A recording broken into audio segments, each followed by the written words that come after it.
Okay.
show.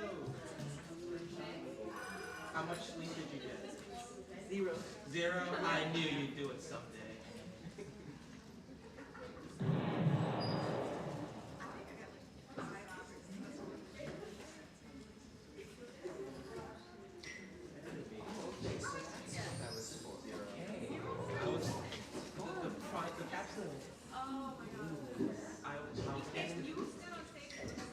No sleep, 2 coffee creamers, and a donut. I was shaking. I was like fall over. Oh my gosh. Yes. No, I mean, I did fall over after. Exactly. Yeah. Like you went I was like, yeah. head back and everything.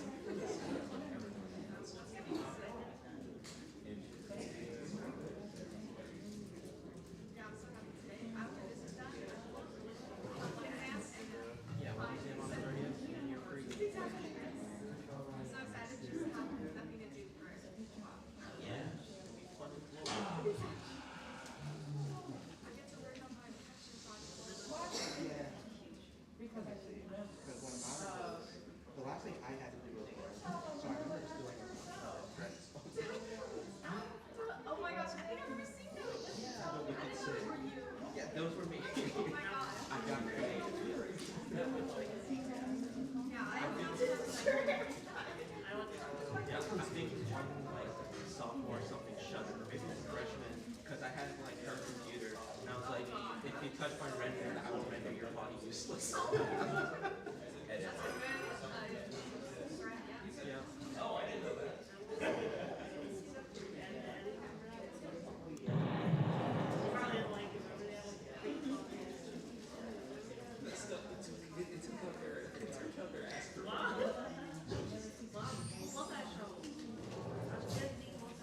So is this one's been first?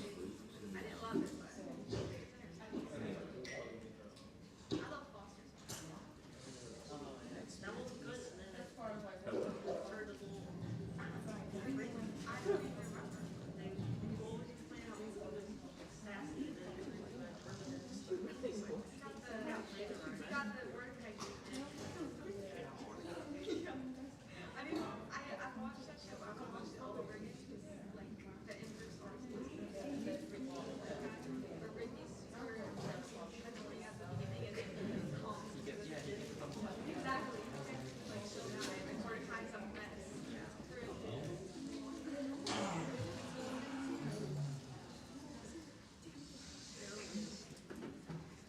Dim the lights. The cookies.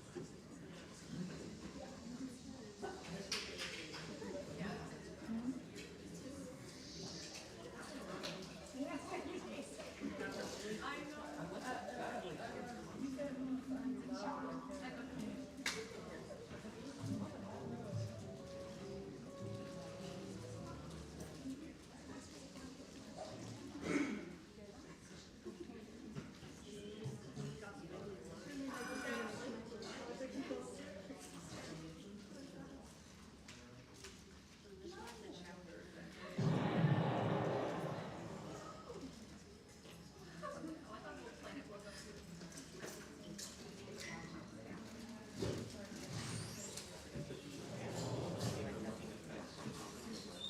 Oh no, I just literally smashed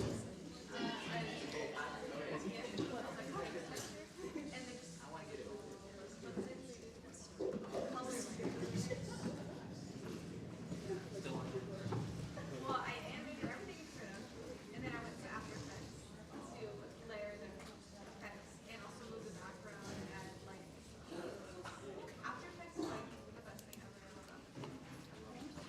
All right. Good morning. Welcome to our Animation Interact Design Senior Presentation. My name is Amy McIntyre, and I'm joined with my colleagues Hillary, Husky, and Tucker.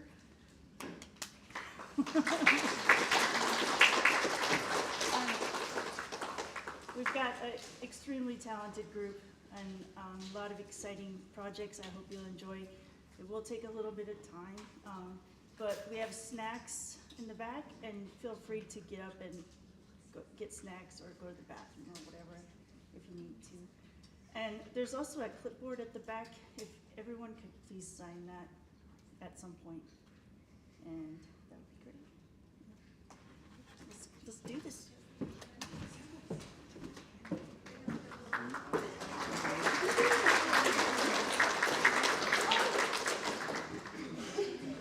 Let me introduce Byan Lackey.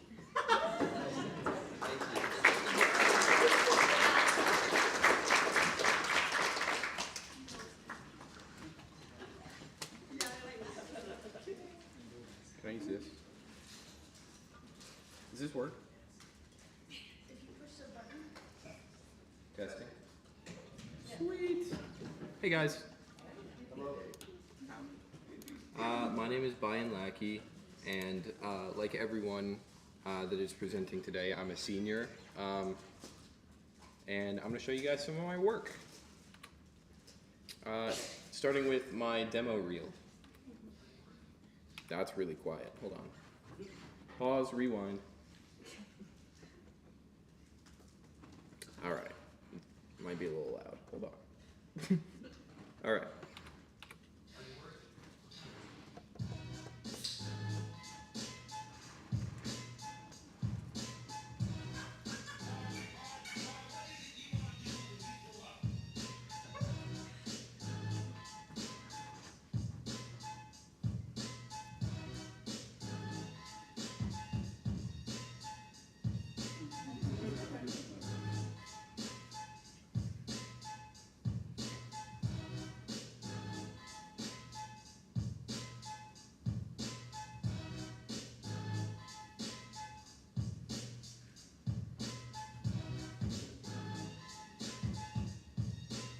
Dad, you have such a pretty face. You should be on a Christmas party.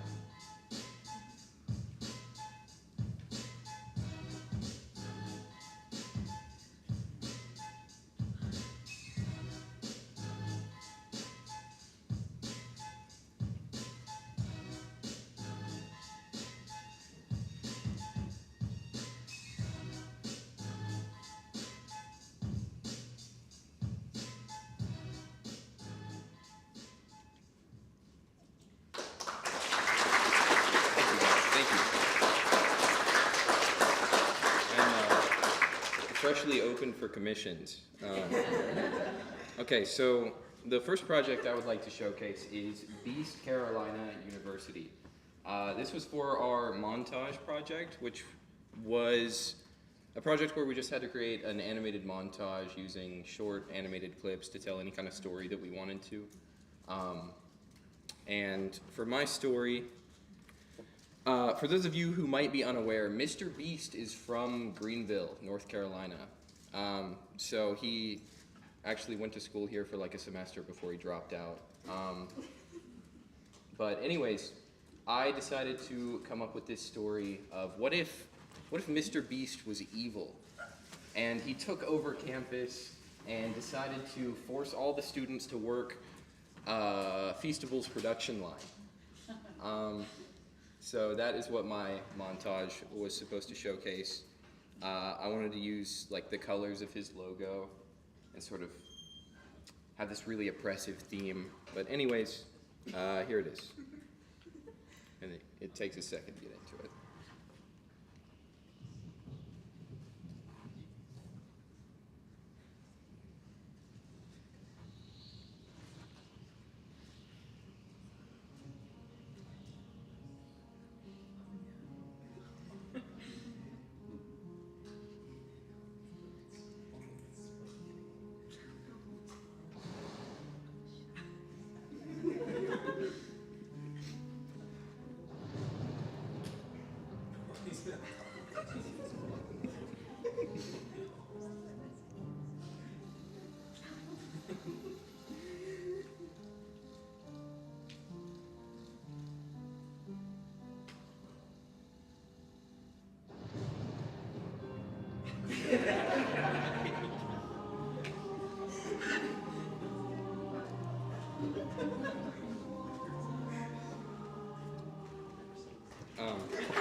I could have gotten into a lot of trouble for that, by the way.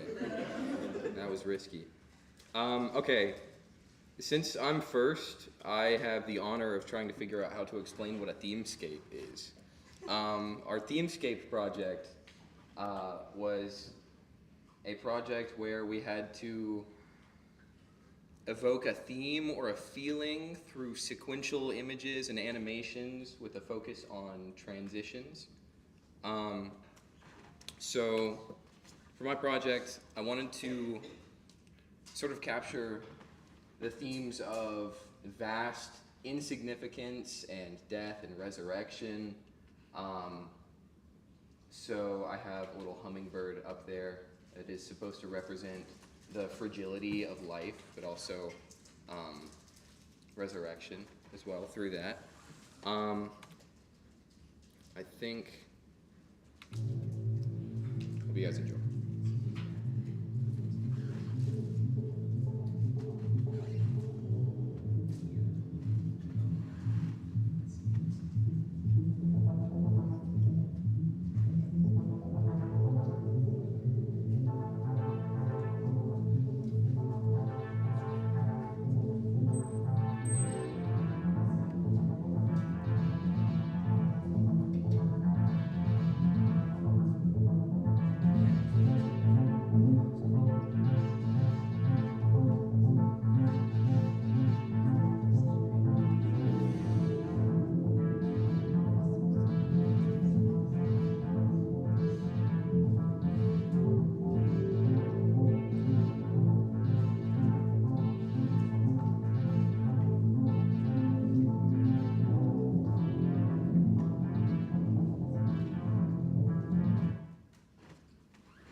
Thanks, guys.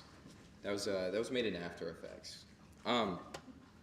Anyways, next up is the video game project.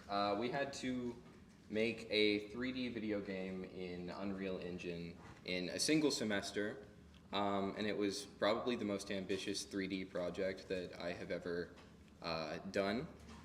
But I sort of wanted to take inspiration from, I'm a game collector, retro games. I've got an N64, a PlayStation 1.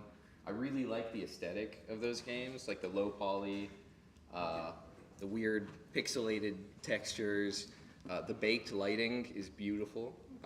So here are a couple games that I have that were inspirations to me, classics. And for my character, I decided to take inspiration from my beautiful cat, Rose. Wanted to have some recognizability. And of course, since it's about my cat, I made the game about collecting cat treats and food, because that is what drives her. Couple of thumbnail images. I really liked the aesthetic of like the glowing mushrooms and glowing treats, like collectibles, because it's supposed to be a collectathon.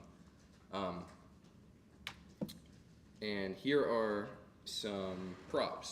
So for this project, we had to create 20 assets for our 3D game over the course of like, I don't know, it was very rapid fire. It's hard to remember.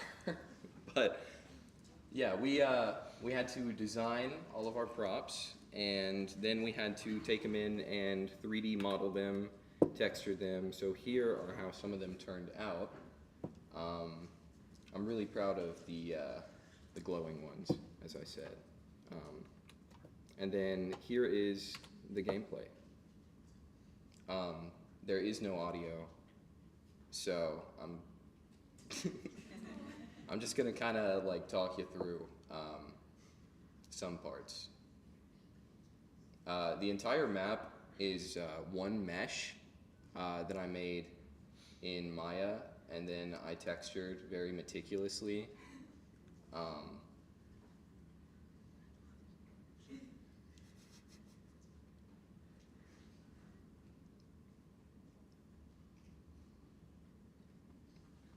I guess it just speaks for itself. Yeah, physics. It's got physics. That was really fun. I guess I got carried away there for a second.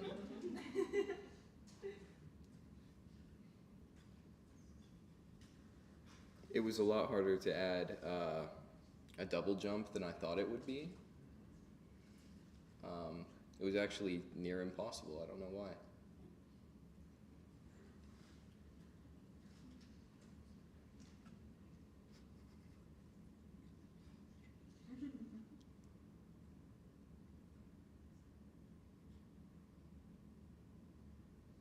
It does drag on.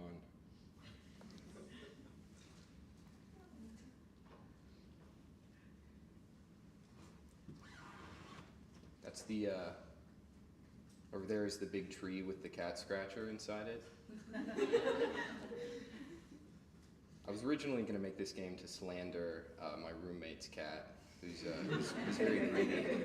Originally, you were supposed to collect all of the treats for a different cat, who's sort of like the big, large overlord of the forest.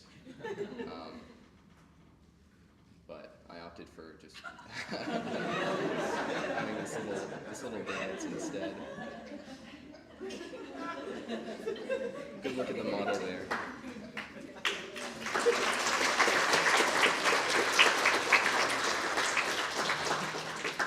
Okay, lastly is the capstone project. So this is Laboratory 117. This is a teaser trailer for a story that I created over the course of the past semester. Here's my character. I wanted to have a good main character that was kind of simple, easy to animate, but also I wanted to give myself a nice little turnaround of the head up there. Good little reference. Here are my enemy, or not enemy, but bad guys. We call them bad guys. Monsters. So the story takes place in this facility where this guy takes refuge from a storm, and he gets trapped in there with a bunch of monsters. No bueno. Not good. On the left there is the vengeful spirit of a woman who drowned. She's really creepy. She swims through the air, and she catches her victims and drowns them. And on the right there is a really prickly guy. The lore is not as deep there. He's just a prickly guy. Really cool looking though. I wanted to focus on them being unsettling rather than try and like make creepy faces. I put a lot of effort into the storyboards for this. I wanted them to be kind of complicated so that I could work off of them more smoothly in the animation process.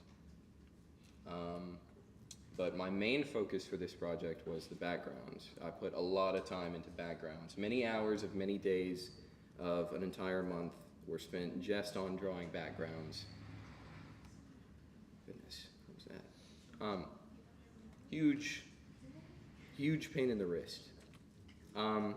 But finally we have our finished product. I'm very proud of it. I hope you guys enjoy the teaser trailer for Laboratory 117.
learned that if it is a fake movie trailer, then you can give yourself perfect reviews. That really nails it. Well, thank you guys. Next up is Victoria Adams.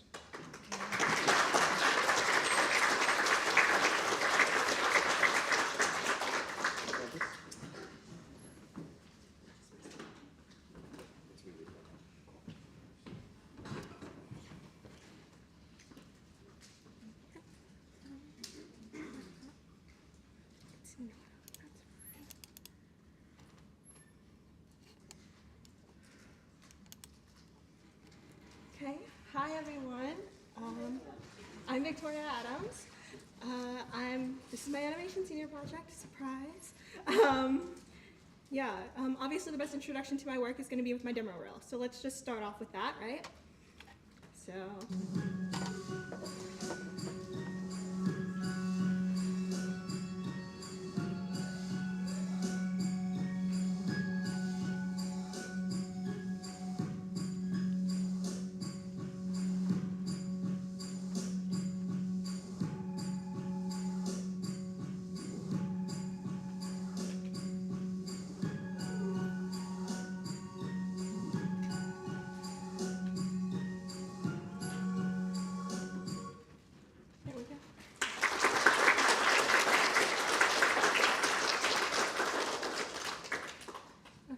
So the first project I'm going to be getting into is Yaja and the Crow. This was designed for our first game development class here, where our second project was all about like the pre-production process for getting into a 3D modeling for like a 3D game. So it's a lot of concept art. That's kind of what we're going over. I'm also an illustration major, so a lot of the stuff you're going to be seeing today from me have like illustration focused in it too. But yeah, let's go into Yaja and the Crow. It starts with this project for illustration where we had to make a character concept. And I had just gotten back from visiting my grandmother at the time, who was a very like stern Polish woman, and kind of always ready to beat you with her walker. So it kind of became a way to kind of tease her. And like, you know, like show that I really adored her, but maybe a little bit dramatic war granny vibes. So it was kind of a character fashioned after her. And then afterwards, I realized like I really wanted to develop into this more. And I was really lucky because we had a class where we were going to get to do that. So in finding out like what I want to do with this character, I was like, well, what makes her this war-hardened grandma? I was looking through like a bunch of like old Polish fairy tales because I was like, may as well like connect with the culture a bit more. And I found one titled The Crow, in which the story is essentially a girl has this crow come up to her and he's like, hey, I'm a prince. And if you come to my castle and be horribly tortured for numerous nights, I'll become like a real boy again and we can be in love and all that. And it's horrifying. But I figured the idea of like the surviving the night in the castle could make a really fun game concept. So that's kind of what I go into. So here we have me beginning the concept art. I figured this is what makes her the war-hardened granny. So starting with some like younger concepts, like how does her face change as she grows up, as well as like does she wear more traditional clothes, armor in the beginning, just a lot of concept work here. Just exploration. I don't know. I had a conversation with one of my illustration professors who used to do concept art for animation. And he told me that like one of the most important things that they can see is exploration within your work. So I was really focusing on that at this point. So here we have some more.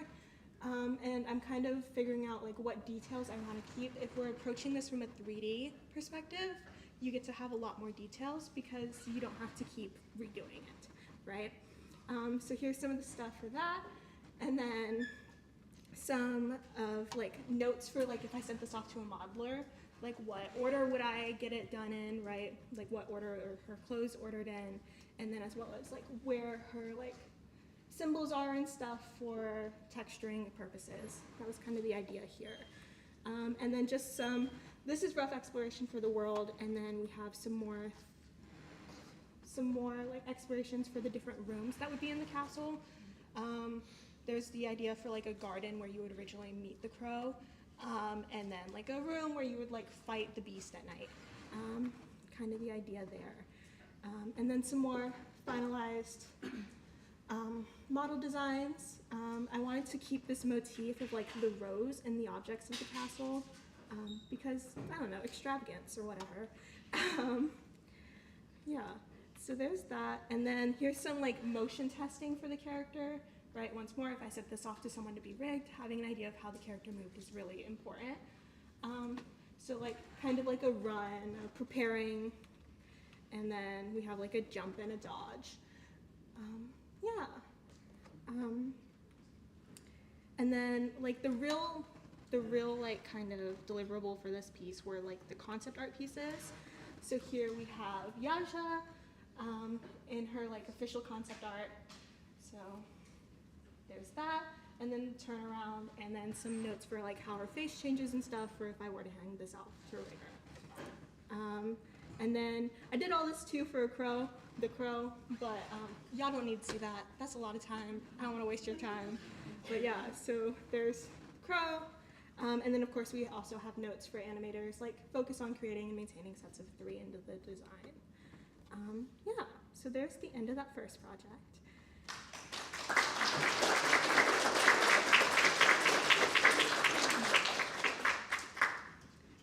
Which starts the second project for Clara, which was my approach to the montage project.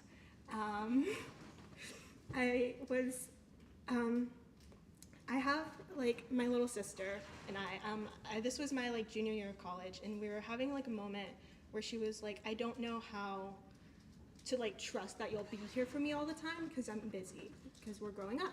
And this kind of became my way to showcase to her that like being there for her matters to me more than like it's not work to be there for her. It matters to me. So that's kind of what was going into this. A lot of the work for this is illustrated, so you'll see that come in later. Here's some rough storyboards and then figuring out the colors. One of the things that I wanted with this was she's always in yellow, the little girl, because it's my favorite color, but also because it's like associated with light, so I figured it was a sweet way to present her. And then I'm in blue because it's her favorite color, but also it's the like symbol of like sadness and stuff. So kind of the idea of like your world becoming better with the other one. And then here are some of the illustrations for scenes you'll see in there. So it's like the burning of the hand, good old nightmare, middle of the night, oh God, really, kind of moment. And then the baking with the child nightmare, where the minute they can reach the counter, you know you're done for. So there's that. And then this is the presentation piece.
And then the final project I'll be showing y'all tonight is my capstone.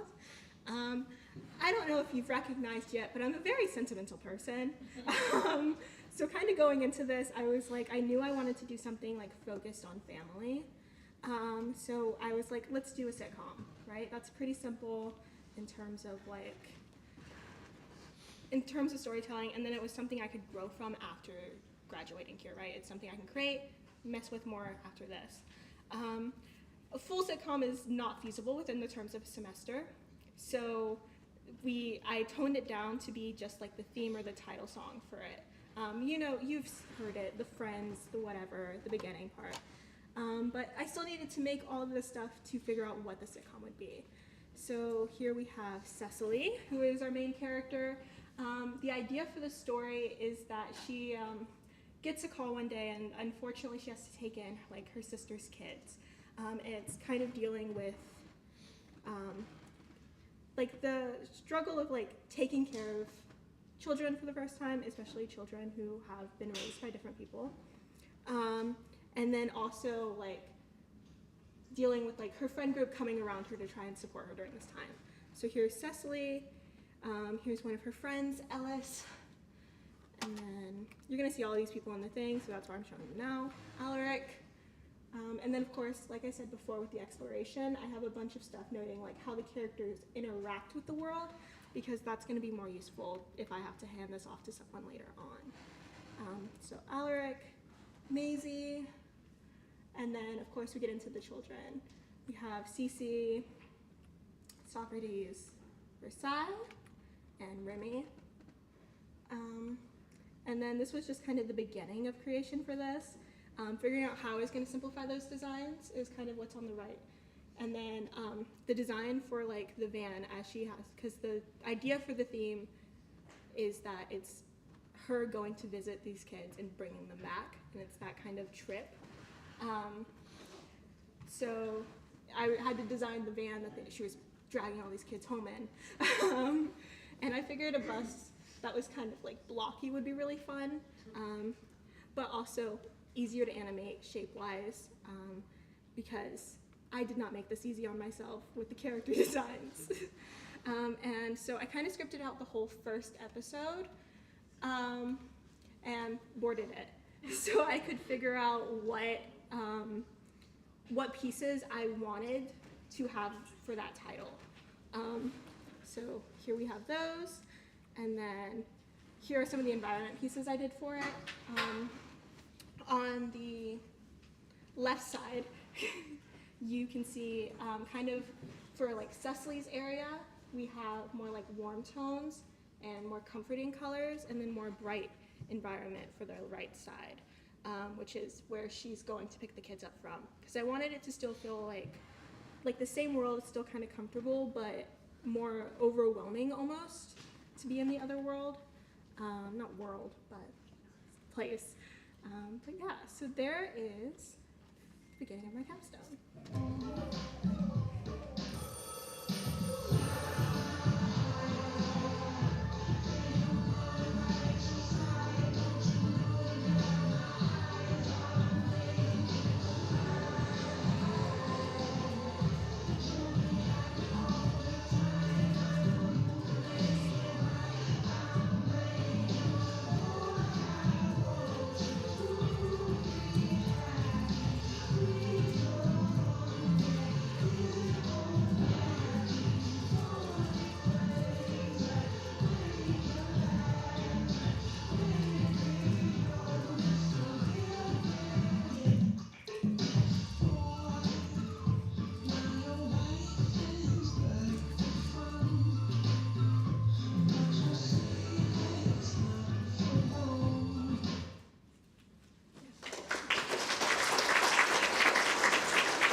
That's the end of my presentation, which just means it's the beginning of arguably a massive treat from McKenzie Snipes.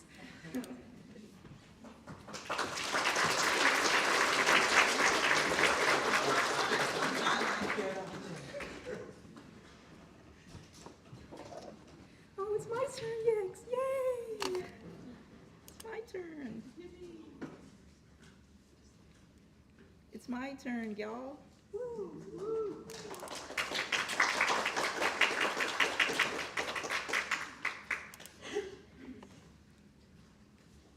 Hello.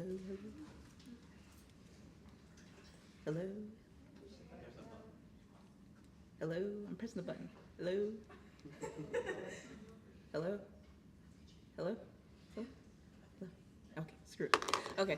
Hi guys, my name is McKenzie Snipes. I am a senior here at East Carolina University. I am intended to get my degree in BFA in Fine Arts and Communication, but I am concentrating in animation and interactive design and also in illustration. So, also good morning. Okay, so here's my demo reel to start off.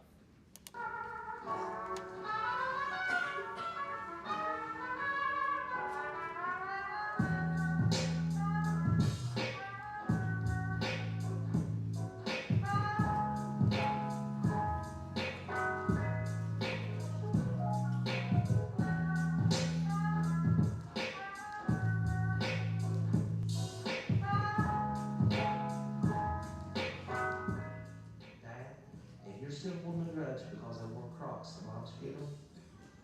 Like I've told you 1,000 times, I'm sorry.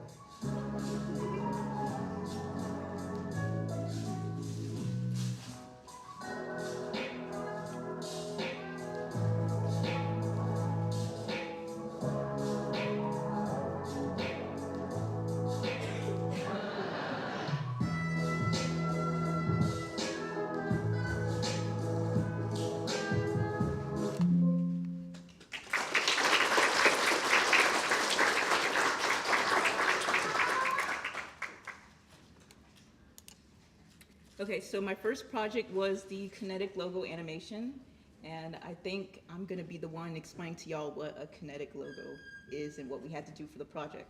So basically we had to pick a company logo, and we would have to turn it into first a loading animation, and then we had to animate the logo off the scene, if that makes sense.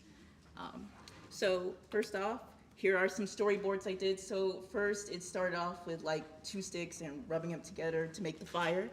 I did Mozilla Firefox, by the way. So there's that. And then the second idea was where I had to, go into space. Like there was there was like a meteor, and it was going to, like circle around the Earth. And then, of course, like the Firefox logo, the fox was, actually, it's a red panda, it's not a fox.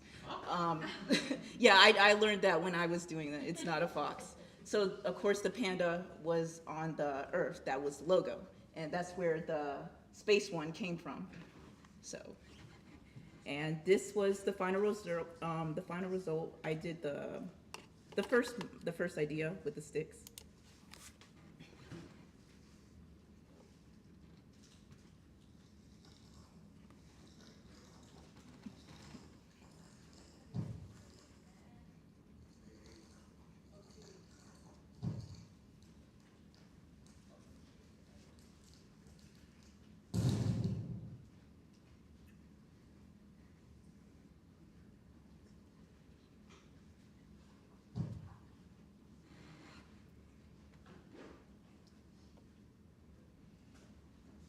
That's it.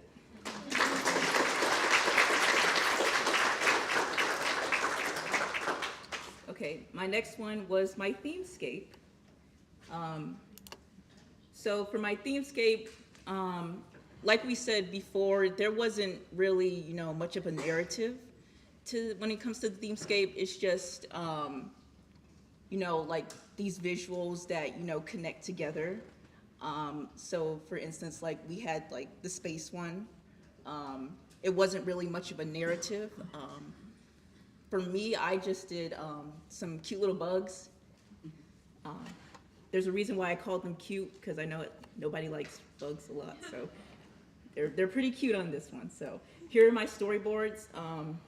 There's not really much of a story, like I said, just bugs interacting with the environment they are in, and So yeah, I mostly did mine for, you know, caterpillars turning into butterflies and stuff like that. But yeah, and then it would, you know, animate into this. And here it is.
Okay, third project, game level. So this is a project I did in my advanced animation class, where not only did we have to design the game, we also had to make the game in a program called Unreal Engine. And my game revolved around like a Western tale called Awkward in the Wild West, which you guys will see soon in my capstone animated. So this is the game.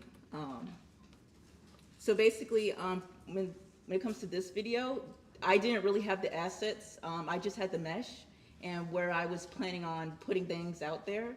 So like the coins, like the little light up balls, those were the coins I had to collect in the game. And there wasn't really much. This was just, you know, a plan out. And on to the right, this is my character on the top right. This is Slim. Yeah, that's the character I used and I made in Maya first, and then I had to paint it in Substance Painter, which is something you use for models, and you can paint your models in this program.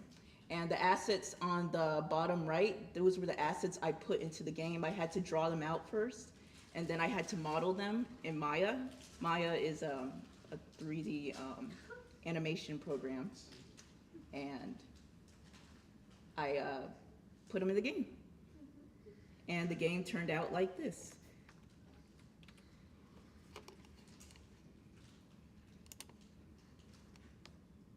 So there is no sound to this, so I guess I'll walk you guys through that. So this is my character Slim. He's now imported in the game. He has a flashlight because he's in a mine.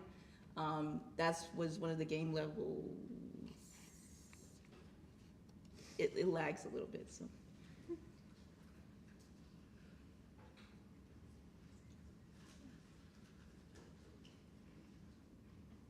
So one of the mechanics he does, he crouches down. That's like a stealth mechanic. That's also what I imported in the game. And yeah, he's just exploring the mine, which is one of the game levels for the overall game. And he's collecting these things called water crystals, where he has to collect them to, you know, keep his thirst up, which I will explain in the animated capstone what those are.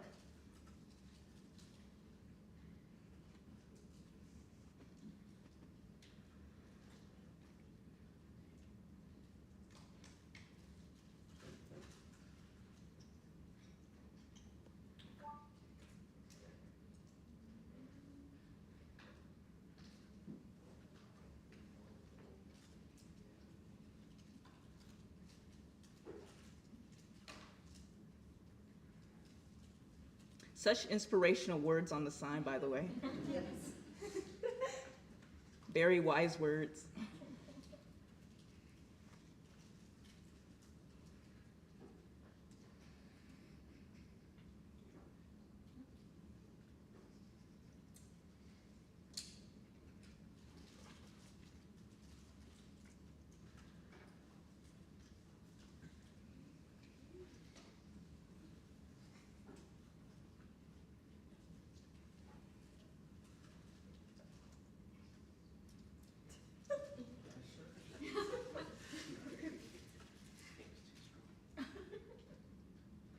And then when he removes this chest, you get a gold nugget.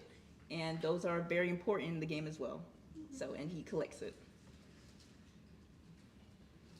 And that was the game.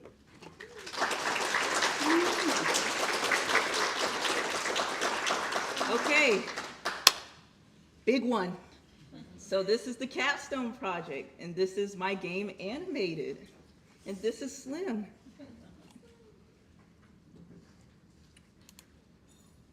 Okay, so a little,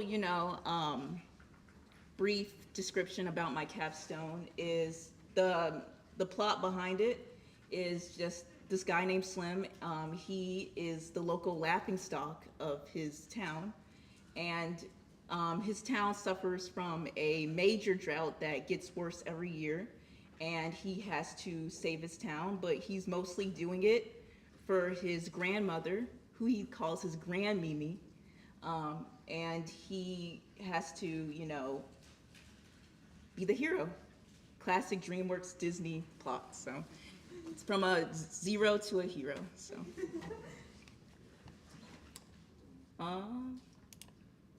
okay. So here are some of the storyboards that I did. Some character concepts that I did for Slim and the rest of the characters in the game. So I started basing it off by his model, and then I drew off of it, and then I added colors and a good palette, like a warmer palette. And here's basically the whole story in just these 3 storyboards.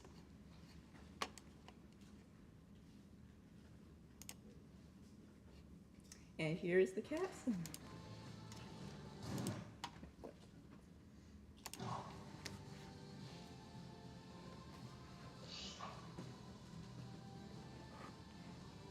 Today I will tell you an old Western tale, and I will tell you it in my normal voice, and not some fake, terrible country accent in order to keep the remaining dignity I have left. Anywho, the story and concept is somewhat similar, and somewhat of a ripoff, to the 2011 Western animated movie Rainbow, which starred Johnny Depp, and we can all agree was a hidden gem, yet a fever dream back then. This is where our tale takes place in the old fictional town in the West called Parched Ridge. It was a fairly decent town deep in the gulches of the West, and it's also where the main character of this tale, Slim, resides. No, not you. That's funny, he thought he was something special. Ah, there he is! Yep, there's our boy. That's Slim, our little weirdo, little lizard guy. Now, don't get me wrong, Slim wasn't really weird. He was just a little quirky who just likes to keep to himself most of the time. Unfortunately, him being a bit of an oddball is what easily made him a bullying target in his municipal town. There was one thing about Parched Ridge is that it sure lived up to its name. This town had an absolutely horrendous drought problem. It was notorious for it, and every year it would just get worse. Luckily, not for lizards like Slim.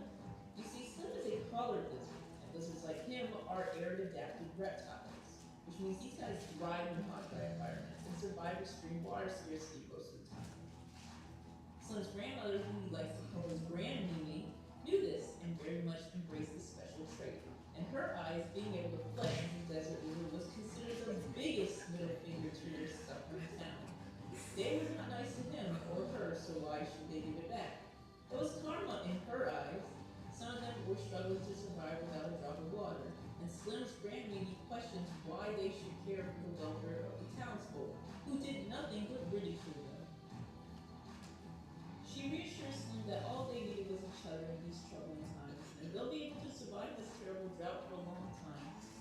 They had each other, and everything was going to be okay. Right?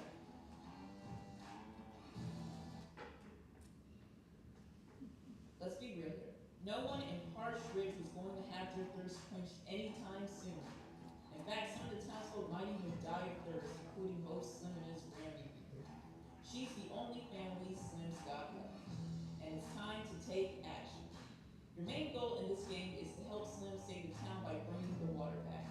As long as you play as Slim, his problems are now your problem. You and him have to go through quests, challenges, and solve puzzles that help you find water. But most importantly, you have to collect water crystals along the way.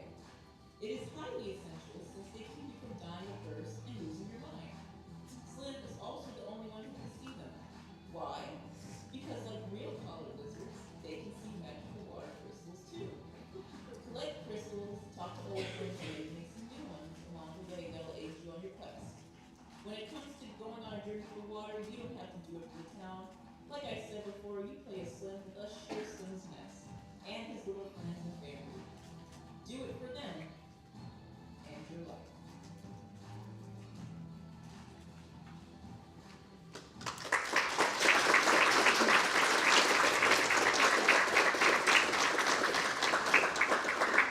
Alrighty, that was my senior presentation, and up next is Anthony Wheatley.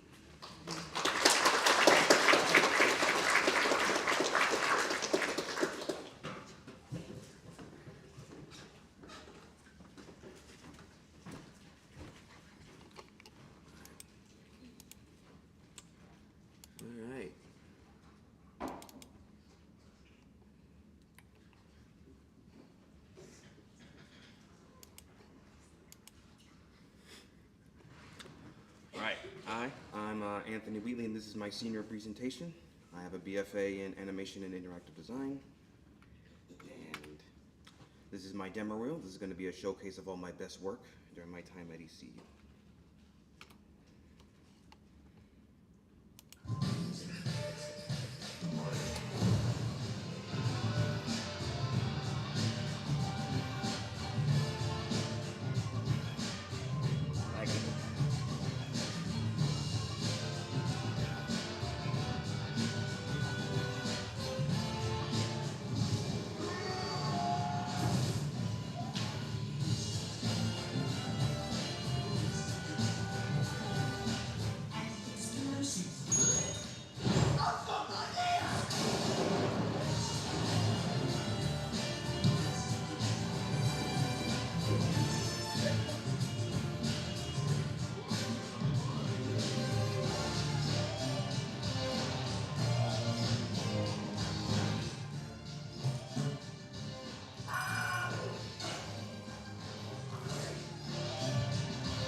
Next up is my montage project, which we've discussed earlier. This is about basically like a summer vacation when you're a kid. So it has like a lot of like summer aesthetics, you know, like going out in the pool, you know, hanging out, having barbecues and all that. So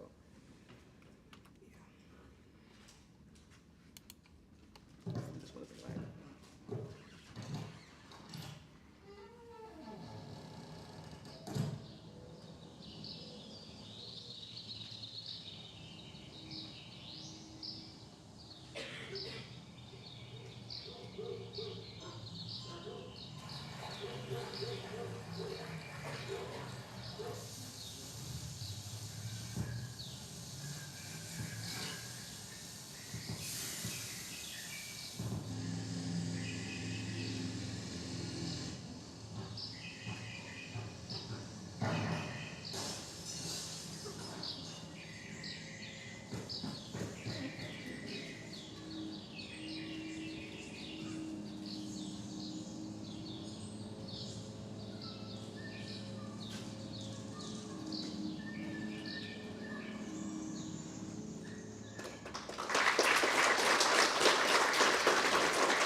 Up next is my stop motion project. For this one, I had to make like a 30 second to a minute long, hopefully not 30 minutes. Yeah, 30 second to a minute long stop motion about basically anything in particular. I chose to do a stop motion fight between two wrestlers. So, some of you may know who they are. Here we go.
this is my board game project. So for this assignment, we had to take a pre-existing board game, which was Jenga, and add new mechanics to it. So I decided to add that there's 2 Jenga towers now, and there's like a board where you roll dice and land on spaces, and that determines like what you do to your opponent's towers. You know, you can roll a dice, land on a space. Hey, you can take 2 Jenga blocks, or you can recover 2 Jenga blocks, or you can heal. You know, and all that kind of stuff. And this is some concept. That's what the board would look like. These are the cards. You know, and also there's a money factor too. You can use there's spaces where you can pick up money, and that's how you pay for rebuilding and taking double damage and all that. So, that's called Clash of Kingdoms is what it's called. And this is the short little commercial.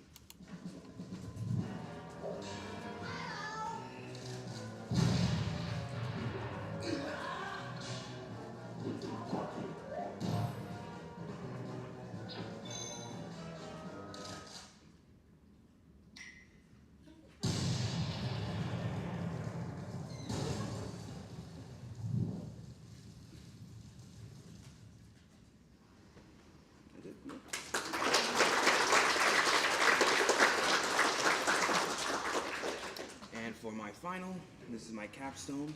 This is a short film about my original character called Wyatt.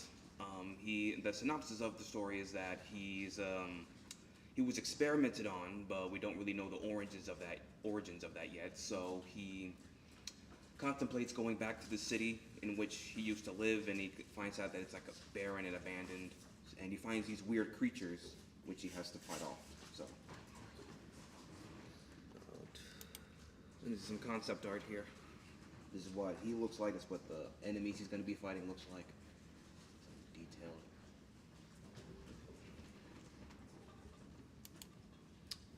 And this is it.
That's it. And next up is Kenneth Grant.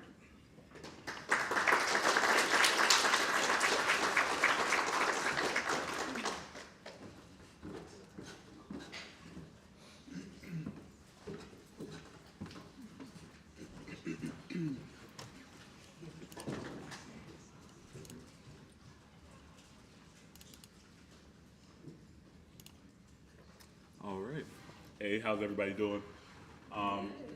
Good. My name is Kenneth Grant, like he said. Thank you all for coming out. I'm gonna show y'all a couple of my projects from my here at ECU. My time here. All right, first up, we're gonna have our demo reel.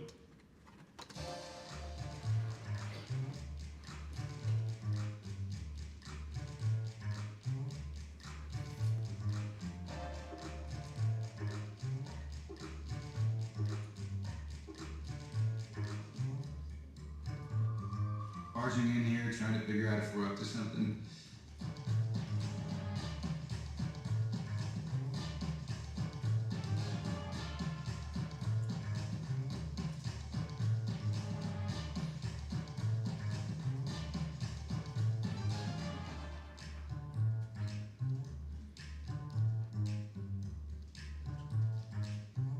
And just horrid looks and claws and teeth.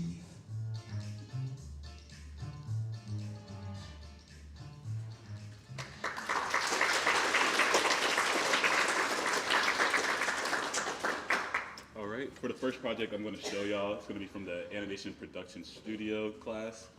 It's called Fused and Fractured. This was a group project.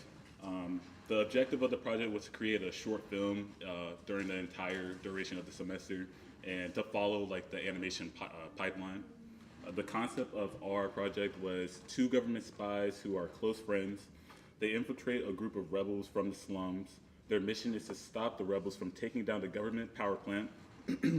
During their mission, one of the spies began to develop conflicting ideas about people of the slums and the government. The two spies had to choose between their ideas and each other. My group members were Amy Lynn, Elizabeth Henry, Eric Beasley, and Yennefer Belanes. And here's my section. I got to do the section where the friend decides to betray the other friends. And yeah, here we go.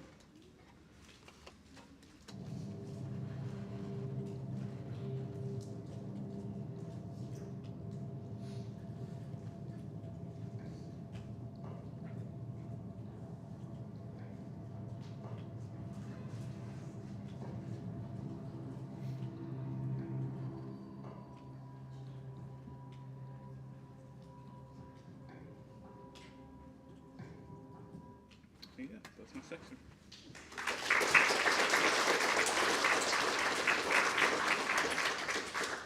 All right, here are some concept designs for it. I was in charge of asset creation, so I had to make some of the gun designs, the van. We were gonna have the bomb be a bear, so we got some ideas of that going in there. Some designs for characters on the outside, their clothes, and just different things inside of the scenes. For the next project, we're gonna have the 3D game design project. For my game, the story of my game, I have this principal of a school, and the students, it's a middle school, the students are at lunch and they're eating their food. Before an announcement comes out, it's the FDA saying that the food has been contaminated, and before they could roll it back, the kids have eaten it and turned into zombies. So the scared principal is in his office, he doesn't know what to do, and he hears over the intercom, the science teacher is stuck in the gymnasium, and he has the cure for the kids. So your role in this game is to act as the principal and save the science teacher from all the kid zombies. In the original design, he had a shotgun, just letting you know. So there's no sound in this one, but here are the little kids running at him. Yes. Yes, I am going around killing them all.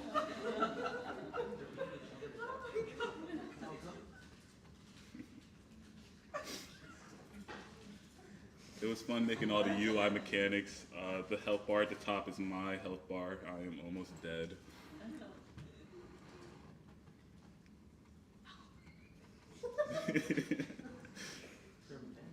Don't worry, I killed them all, don't worry.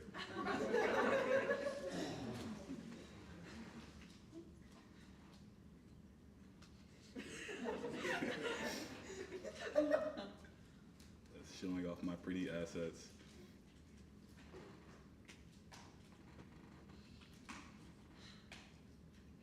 And there's the scientist with my shotgun. And we saved them. Yeah, that's my game design project.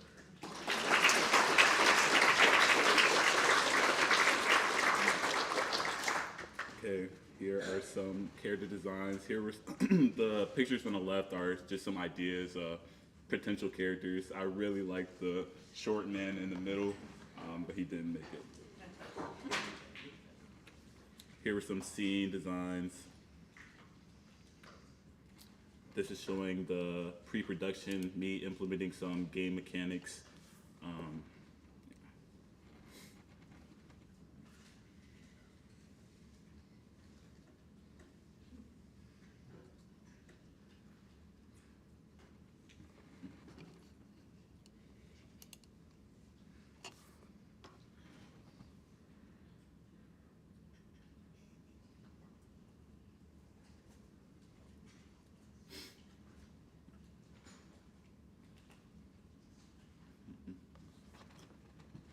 Just showcasing some of those designs in there. Here are some of the assets. They were created in Paint Substance. Pretty fun. For my next project, we have the themescape. For my themescape, the theme I chose is war, and how it's always reoccurring. It's never forgotten. Once it's done with the parents, it will just follow down to the kids. Here we go. I also created all the sound of this. Me and my guitar members were in like a small little band. So I hope you enjoy the sound.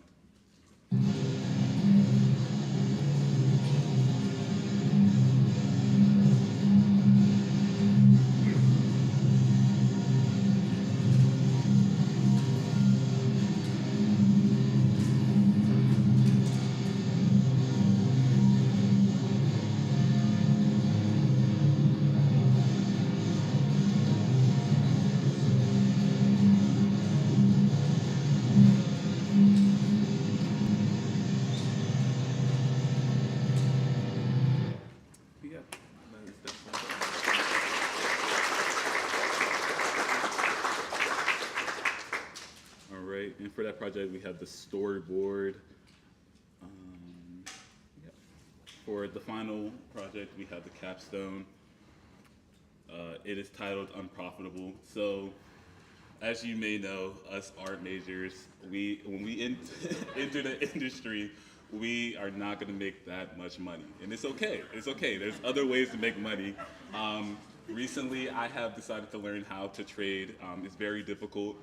You can lose a lot of money doing it, and I've seen a lot of people lose a lot of money, and today we're gonna watch my guy, Big Chungus. He's just like me trying to get financial freedom, but he's going down the wrong path.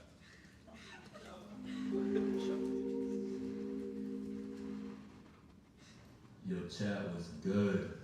Today we're going up, we're betting on things going up, 'cause that's what winners do, and I'm a winner.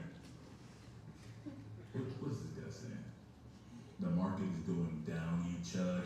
Mine's been. Alright, so we're gonna enter a trade right here. Clearly going up, clearly going up. Here we go.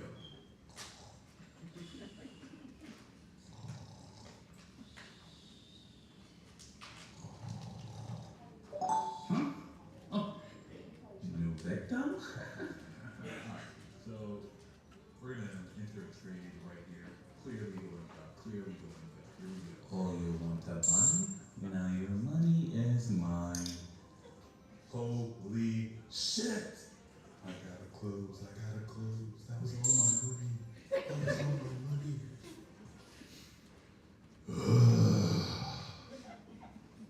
Bro, what? Manipulated, liquidated, and penetrated? Nah, I'm getting off.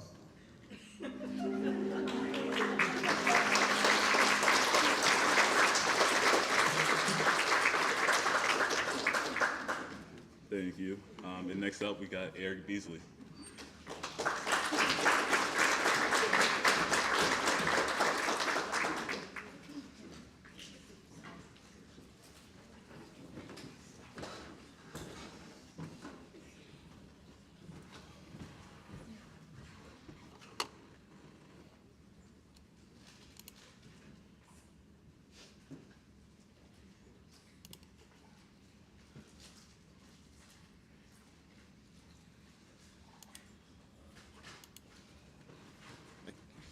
Hello, my name is Beasley. I will be showing you some of the stuff I made during my time here at ECU.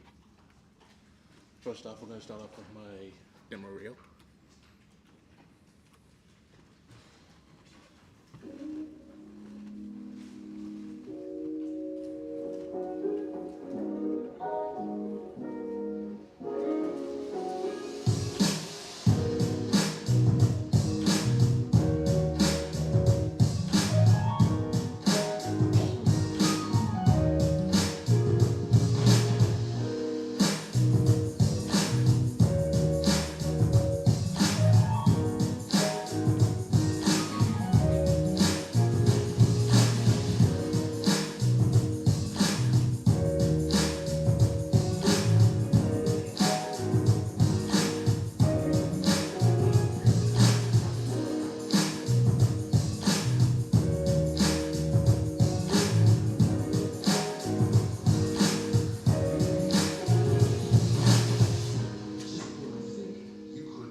So first up is my personal room for my 3D modeling class.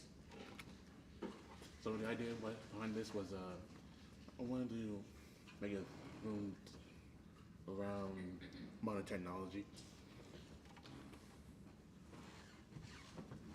So when I made the room, I wanted to include objects usually find in a computer room, like a desk, a PC, cords, television. Which is what my colleagues already described. Model them in Maya, put them in Substance Painter to add color and texture.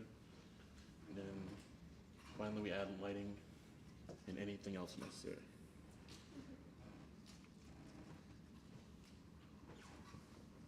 You want a more finalized version, add more lighting, a little extra color, a little animation to show it off.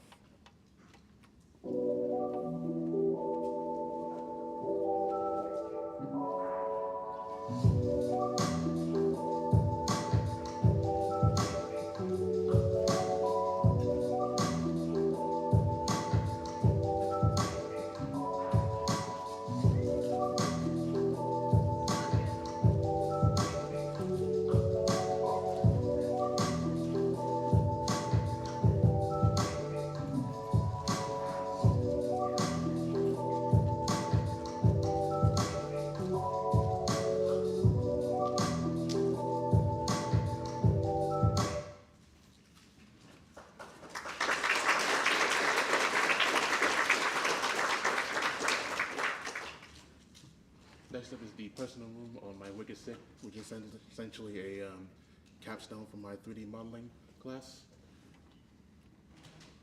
So another room, but it's sort of an evolution of the last one you just saw. I want to make it more personalized, make it more like a lived-in space. Similar process, modeling, coloring, texturing. Oh, this time I did want to play around with making lights. It got a little bit better at it. Of course, this time around, I wanted to add some personal things I enjoyed, like Sonic, Mario, and of course Marvel. Yeah, this one's probably my favorite one I made so far. The top right one's probably the best photo I've taken of it.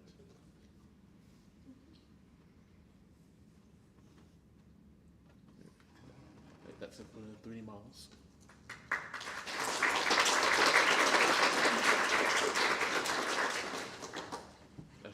mechanics, like Anthony described. We gotta take a board game, add some new mechanics to it. I decided to use Monopoly, specifically Monopoly Empire, where essentially, instead of usual spaces like avenues and boardwalks, you buy brands like Nickelodeon, Yahoo, Coca-Cola. Every time you buy a brand, you put it on these little buildings right here. The first one to fill it up to the top is the winner. So my first mechanic was a misfortune one. You get a special type of dice and special cards. Every time you roll a dice, this little symbol here pops up. You have to pull a card, and which each one has a negative effect, which you can see right here.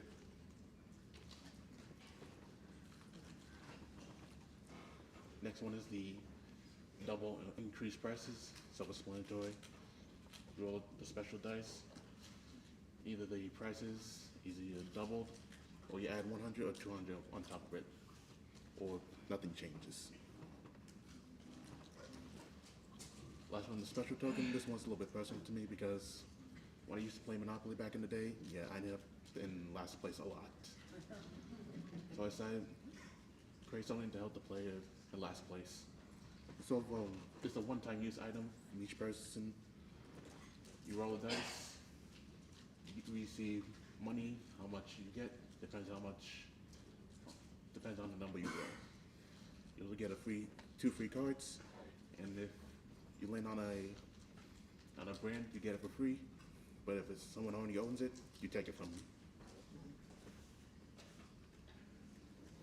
I did make a little animation showing off the increase / double price.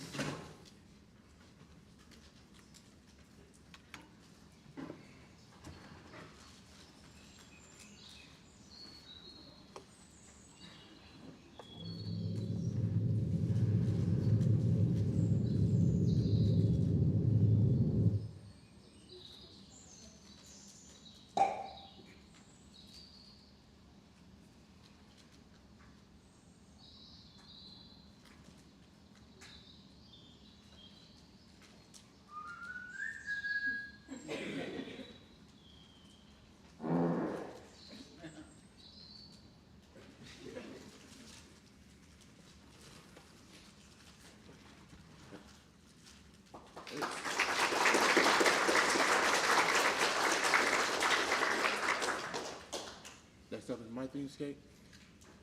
So for this one, I decided to go with a dreamlike sequence because a lot of my dreams I just never understood what they meant.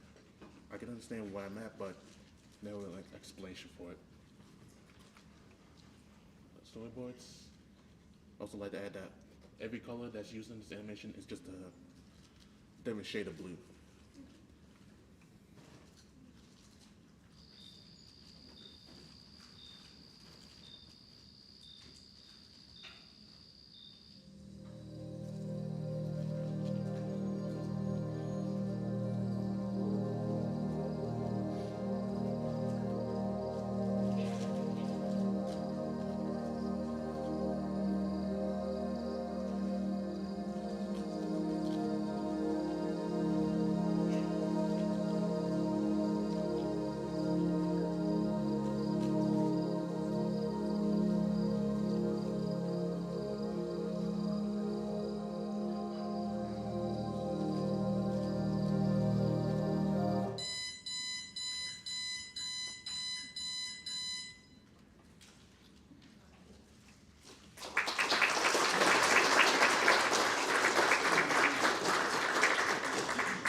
Finally, my capstone.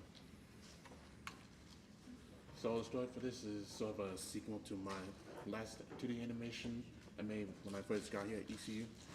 About two of my characters, Mike and Lucy, taking on a monster. Simple concept. However, this time I wanted to took a little inspiration from analog horror, which is essentially a found footage type of horror, but if you found it on a VHS back in the 80s.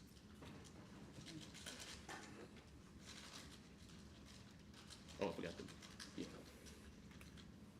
character make it a little different because when I was working on it, I decided I want to change the animation style because I didn't have a lot of time. So I went a little more stylized with it.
Next up is Amy Lynn.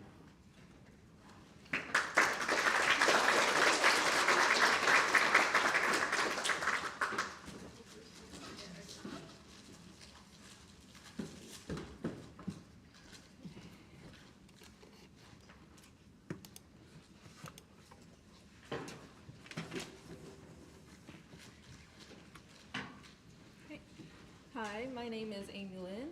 I'm a digital illustrator and motion designer. The first thing I will show is my demo reel. So,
So my first project, it is called From Darkness.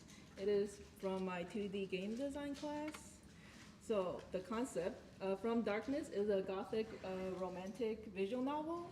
Basically, you play as Elise Ainsley. She is a girl who just awakened with special powers and gets enrolled into an academy of exorcists. So as you play through the story, you'll slowly unravel secrets behind the academy, bond with like various love interests, and then find out your secret past. Here's a short animation of her in action. Okay, and then some concept art of the cast. And here are some sketches for our main character and my favorite character from this game. It was very fun doing all the poses and different expressions. Here is a finalized character sheet for her. And then for my other character as well. And then here are additional assets and backgrounds that I made. And lastly, here's a screenshot of the game. I made the UIs and stuff. And then next, Fused and Fractured, as we've seen before, from my previous group mates. So my role in this short film it's a lot. I was a director, writer, character designer, animator, and compositor. So this was a pretty big project for me. I really enjoyed working with everyone to make this. And here are some character designs I did. Their turnaround sheet.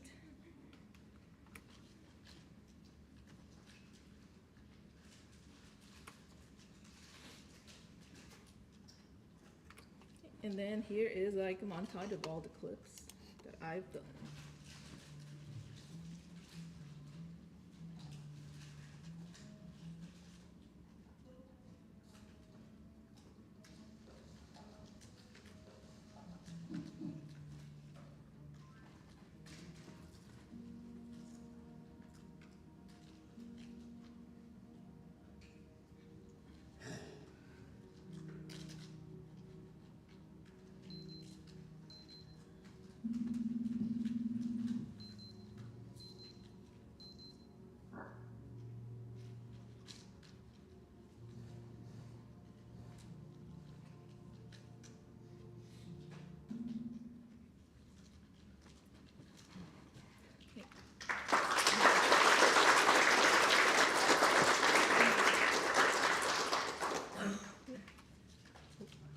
So next is my themescape. The theme of my themescape is multiverse. Multiverse, basically, it's my character traveling through different universes through the use of transitions. Here are some storyboard I did. And then some style frames. So it's kind of like a screenshot of how the animation will be on some parts. Okay, and then my final animation assets for the characters. And then we have the video.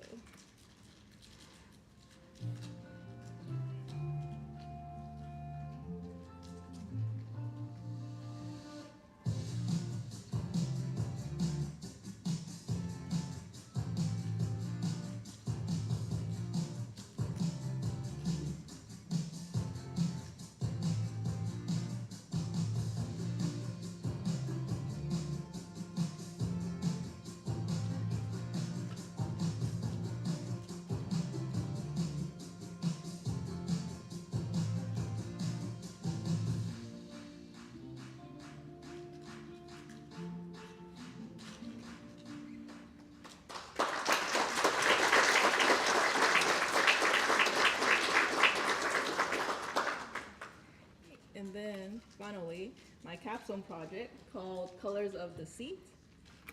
So for this one, I really wanted to do another motion graphics video, but this time a music video with a story. So the story follows a private investigator tracking down a criminal, but then she is forced to confront her past instead. And this one, let me show you the storyboard first. So here's some storyboard I did, and then some more.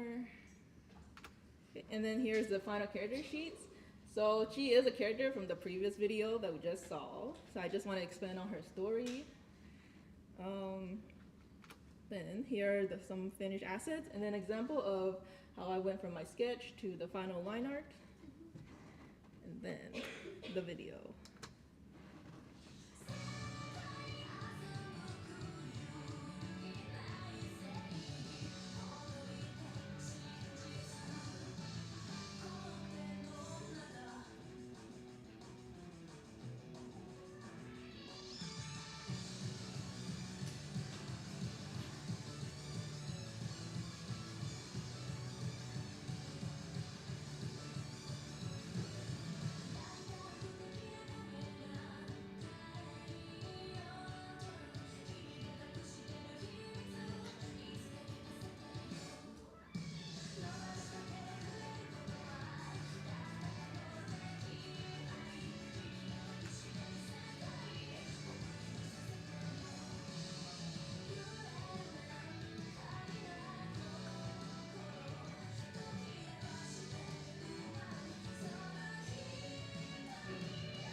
Thank you. So next up is Lenni Baldwin.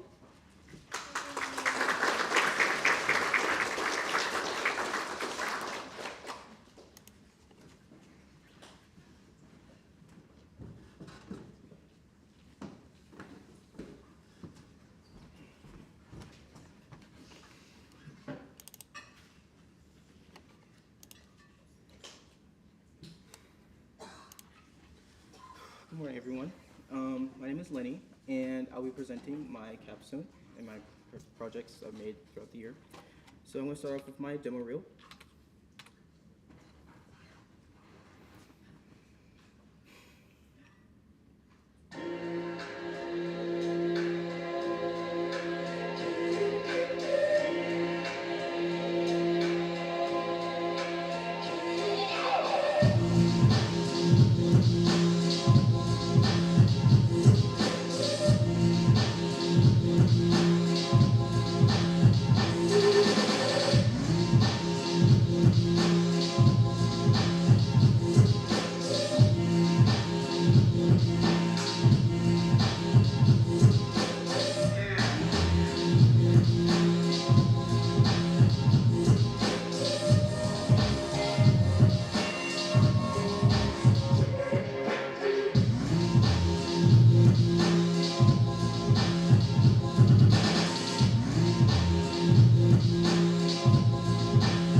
So I wanted to start off strong and start with my capstone project. So for my capstone, I decided to make a video game.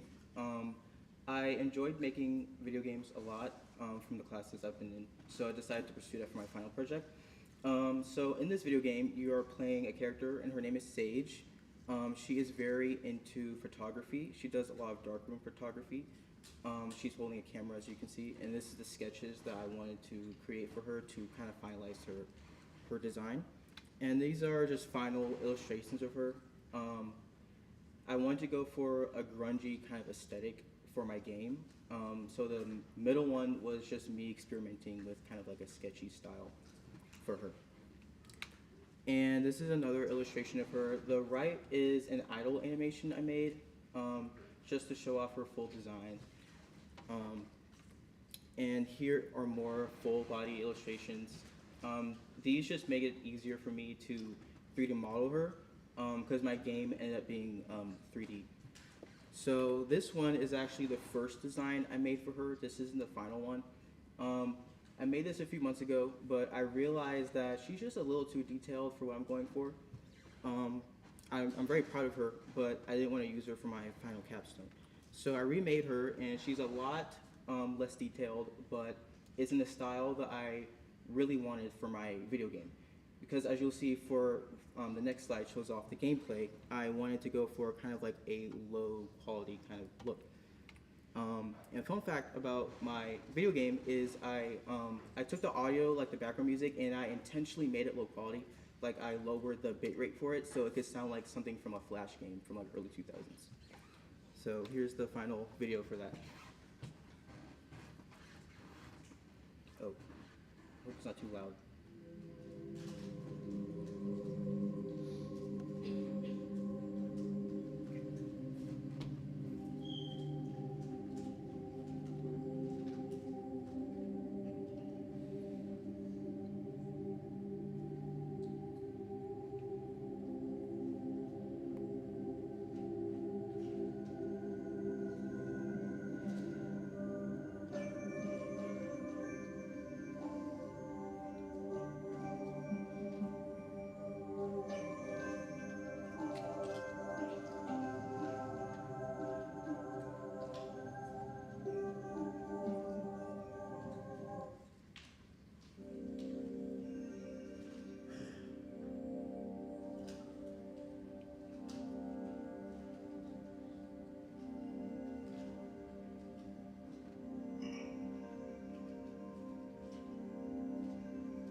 project, I'm going to talk about the group production I was a part of. Like everyone else was talking about, we had a class where we would be working in a group and go through the basic pipeline. Nautical Ridge was the title of the production I was part of, so I'll be showing off the work that I made in it. So I was tasked with creating illustrations for 2 characters. This is just one of the main protagonists of the game, of the animation. He likes fishing. I just want to go for kind of a basic, kind of generic looking person. And the second character, he's a bunny. He owns a fish shop, and he's kind of has a gruff exterior. And a lot of the fish elements are inspired in his clothing. And then I took those illustrations and I turned them into 3D models. So this is the first one I made for the first guy. I created the textures in Substance Painter, and I modeled him in Maya. Here is the second one. I'm honestly pretty proud of this one. I do like how I created the patchy fur. Kind of wanted him to represent like a Harley Quinn rabbit, kind of how like they have like 2 different colors. And this one, this is kind of like a prototype of what the intro to the animation would look like. So the setting of the animation is inside a game. So essentially, it begins with the player kind of entering the game through a TV.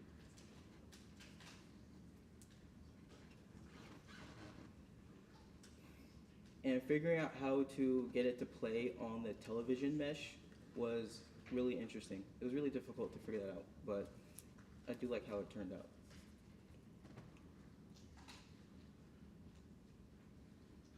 Yeah. It just zooms in. Okay. And I also made Jim Bob's room. Jim Bob is the name of the bunny character. I made his room. So a little bit about him. He's kind of going through a loss right now. So I wanted his room to be a little messy, a little unorganized. And that's his memorial table for his partner that he lost. And yeah.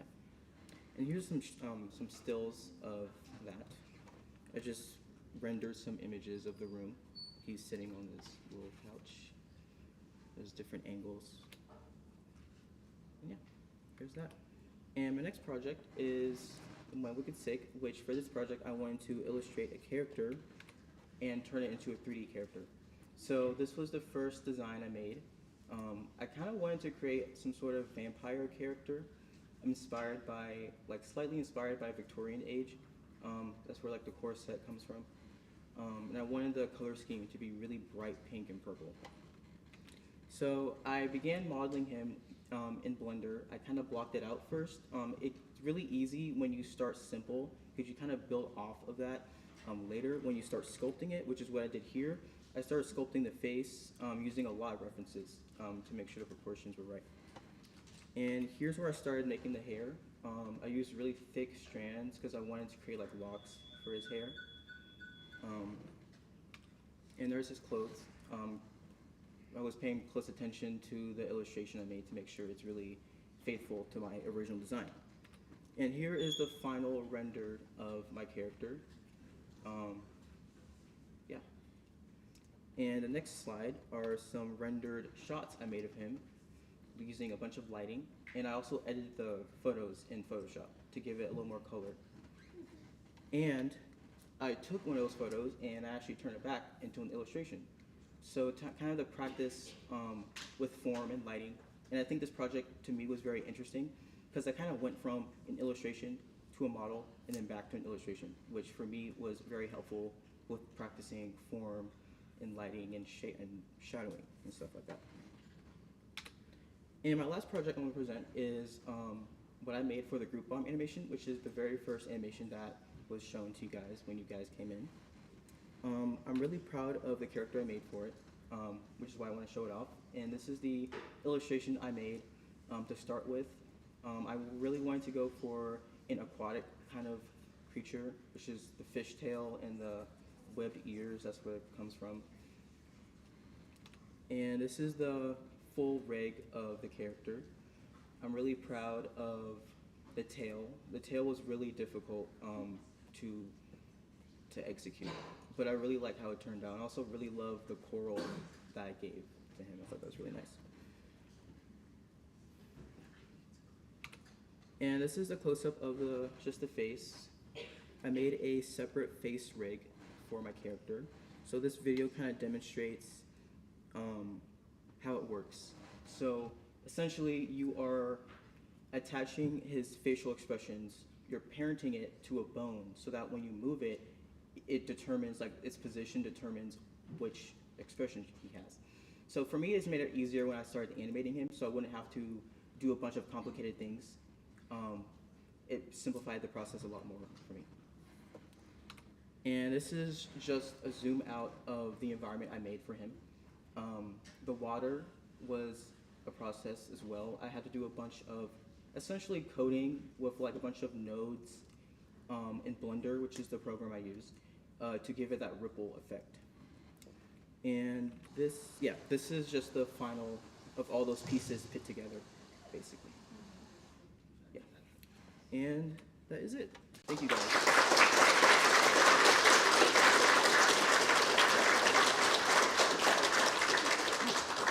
And up next, we have Emily Thomas.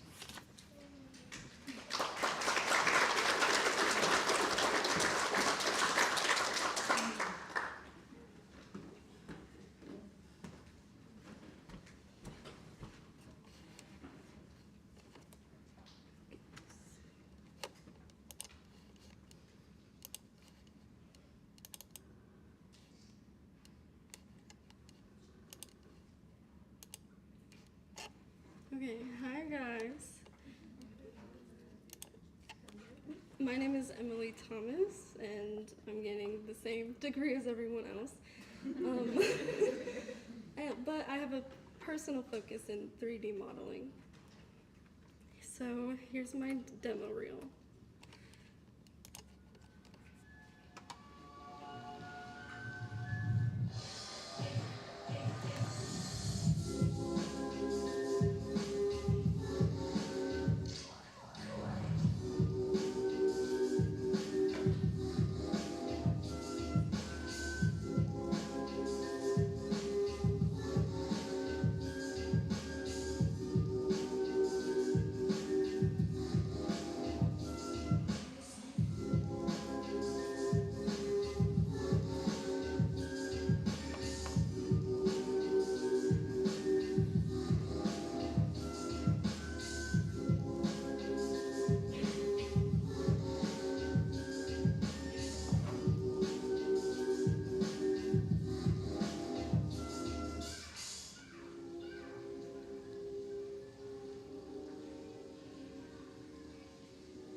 And that's it.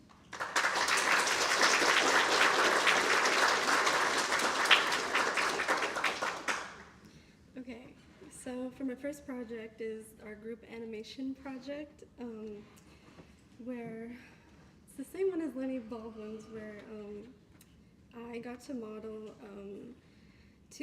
technically two characters, but it's one character but two designs. So this is Bonnie, who is Jim Bob's wife, who ends up having a sad fate. She dies. Here's her in her fish shop outfit, and then on the top is her, what she wears to go fishing. And then I also modeled her living room. Here's her in Maya, just floating. This is her model. And then this is her living room without textures, also modeled. Just little shots. And then this is her fully textured and modeled. And this is her room, and I wanted to have a focus in set design, so you see a lot of fish motifs on the walls, and as well as little fish checkerboard to play games. Yeah. Then here's her final rendered image, and a second final rendered image, and that's the end of that project.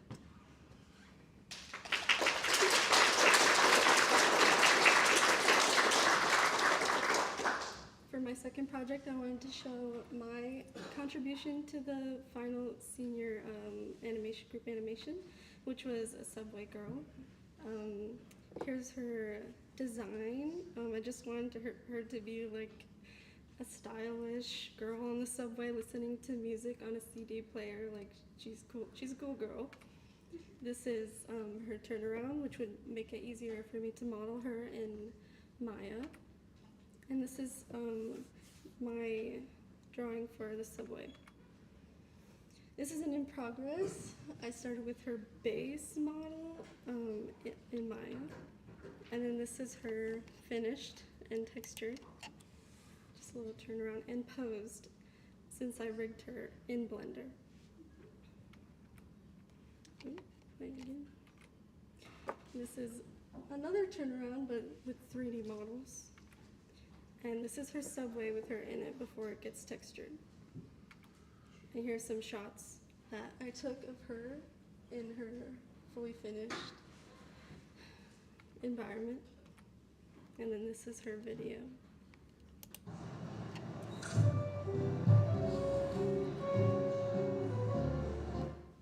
Just very short with her CD spinning that got opened by the bomb. She's very brave with her headphones not connected on the subway. So, playing it again. And then,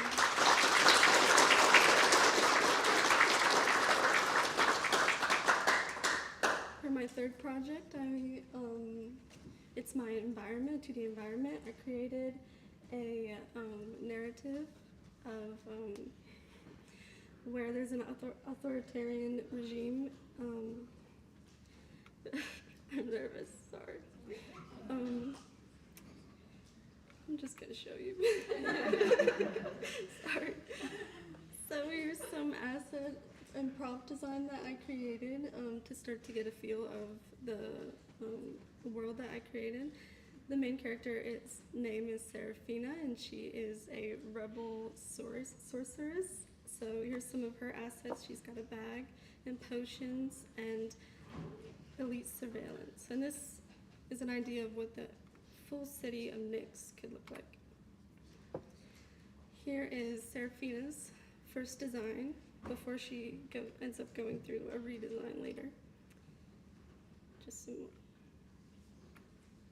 And then here is her modeled laboratory before it gets fully rendered. Here's her video.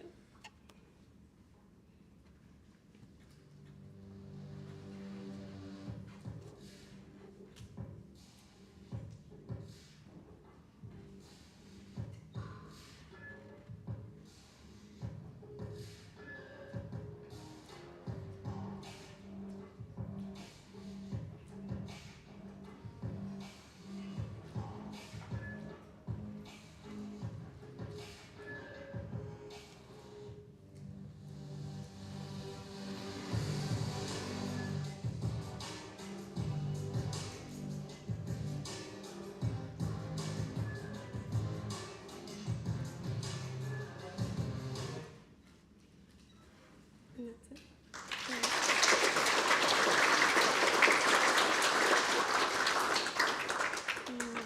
For my final project, I decided to develop that world further by bringing Serafina to life and also another related character. So here they both are. Our new character is Noreen. She's a librarian, and she's a big part of the story because she keeps ancient knowledge. Here is me working on silhouettes of clothing, trying to figure out what speaks to me in the storyline. Here is Noreen's first design. She has metal hanging keys because she's a keeper of knowledge and a librarian. This is what she might look like if she's outside. And then there's Serafina as well, her redesign. I made her more muscular. Yeah. Here's me starting modeling in Maya to create a base. I start with each section of her and before putting them together. Here's Noreen's first base, then a side by side of Noreen and Serafina. Here's Serafina in Blender, me sculpting first. It's very rough. And then here's Noreen, me sculpting first. Then I've done Serafina's hair, and then, yeah. And then I had to retopologize because it was so high poly, which is not good for rendering. And then here's her texture of clothing and some renders.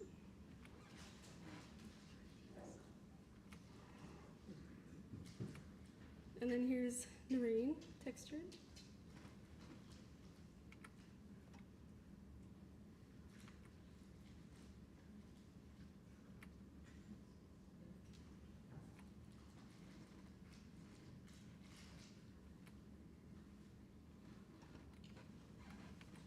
And that's all.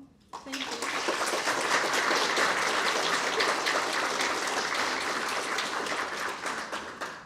And next up is Paxton Wilke.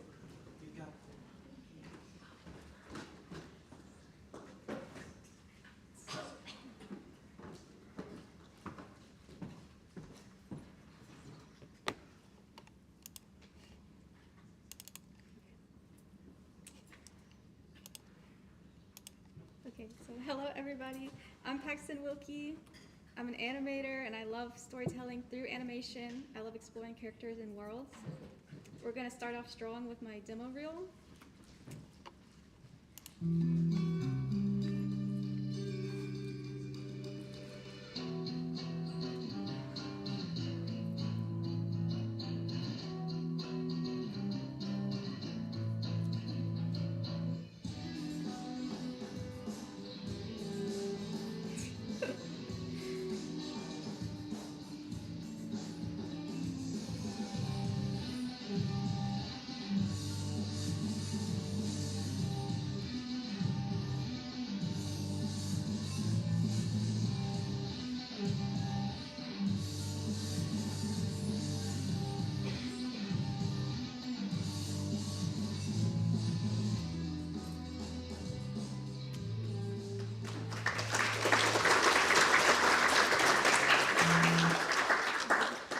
As many other people have explained before me, I also did a montage animation.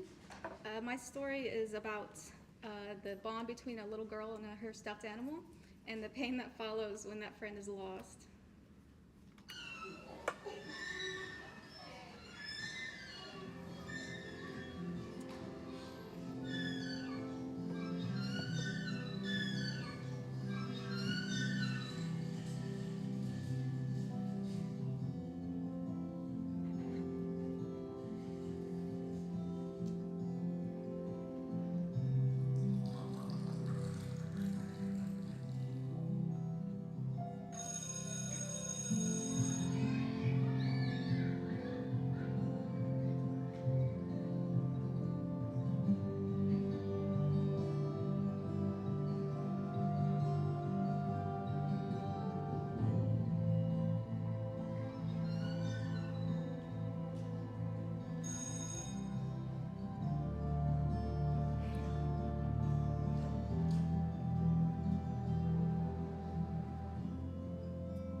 Did a kinetic logo animation of the existing brand area, which is their logo is 3 interlocked horseshoes, and my animation shows those horseshoes being tossed to form the logo.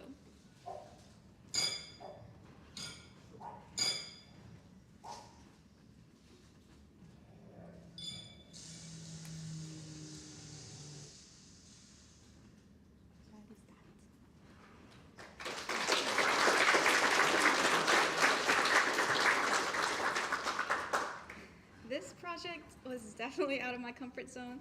We had to create a video game, and I chose to focus mine on like the rural aspects of living in the South. So we have a little farm girl, And the game mechanics was that you were supposed to wrangle up your pet dogs that had escaped the yard. So this was my player character. This was modeled in Maya and textured in Substance. And these are all the assets I made for my game. Lots of rustic and like worn looks, lots of wood and nature. And this is my gameplay. It's pretty laggy.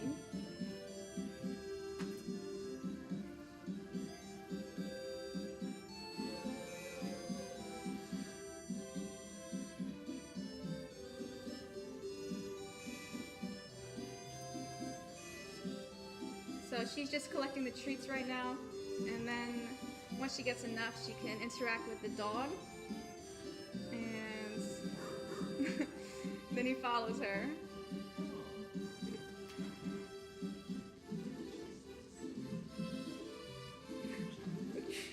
The dogs do not have animation, unfortunately.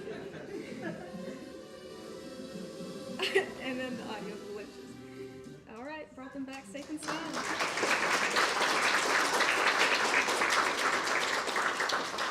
Okay, and this is my final animation, my capstone. I wanted to explore more of my original characters, and my goal with this animation was to introduce a lot of them at once through this dreamlike sequence, because it's from the perspective of Elka, who's the girl on the left, and it's kind of like a stream of consciousness as she reflects on all those people that she's met throughout her life.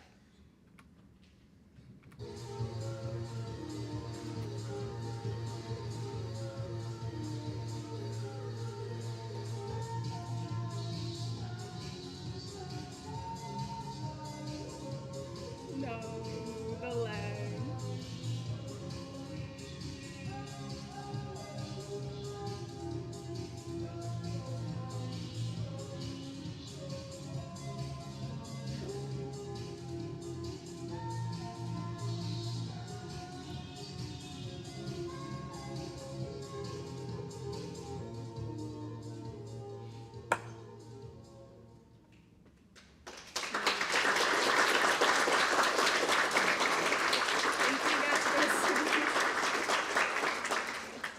Next we have Ashlyn Jennings.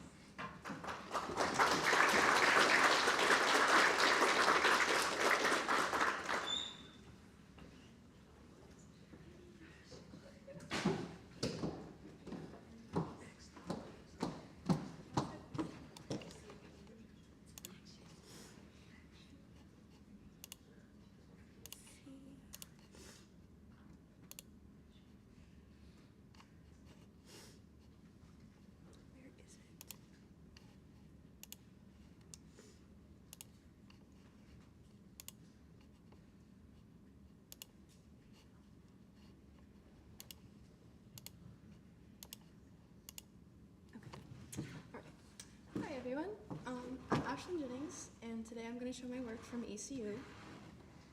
Starting off, I have my demo reel, so I'm just going to go ahead and show that.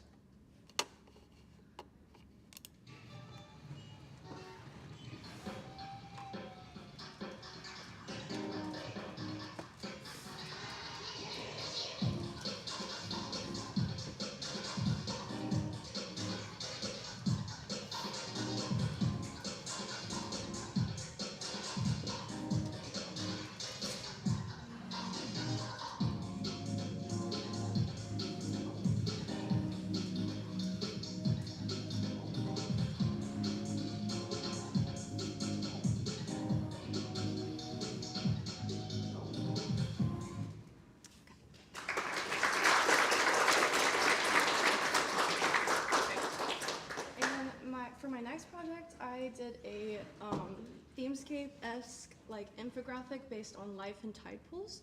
So this is going to mainly talk about kind of just like what you'd see in tide pools.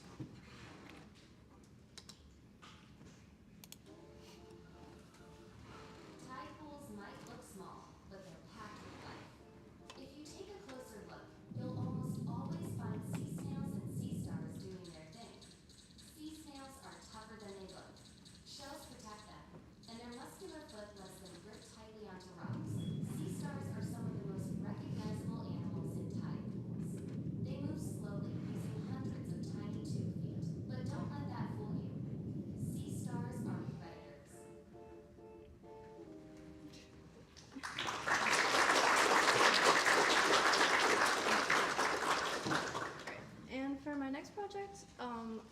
did a 2D game pitch for a game that I would possibly create.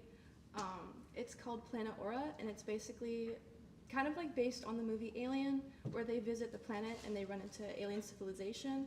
It's kind of like that. So I'm just gonna go ahead and show what I have for that. So right here, I decided to make a mock game menu for like what you would see if you were to start up the game. And then on the right side, I have like mock animation of the gameplay that you would see. Kind of just like a short animation. So.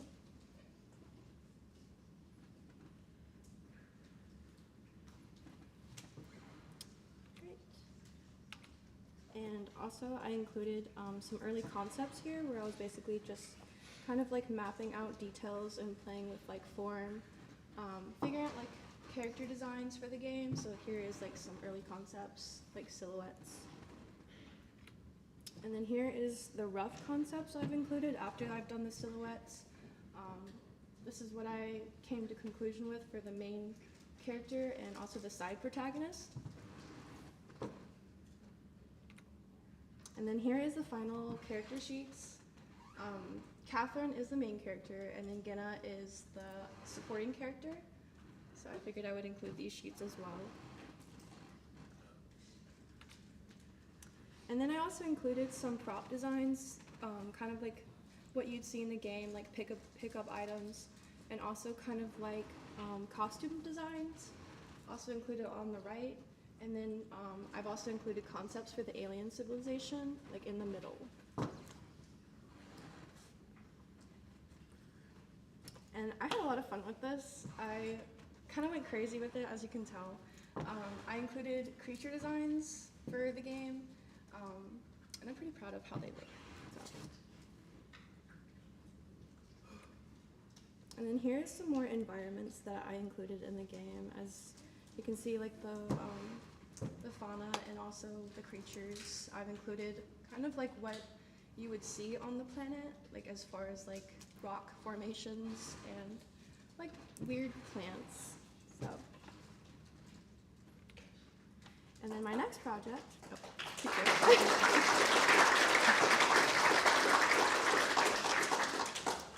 and for my next project, I also did a board game mechanic. My mechanic was I added a dice and card mechanic to the game Battleship, if you were familiar with that game. I'm just gonna go ahead and show the pitch for it.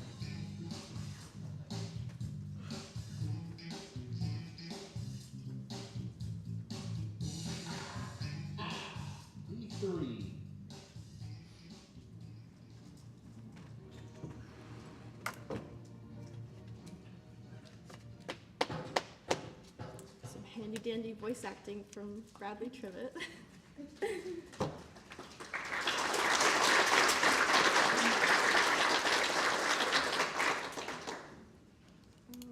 And then next I have included my rough storyboards for kind of like the gist of the mechanics.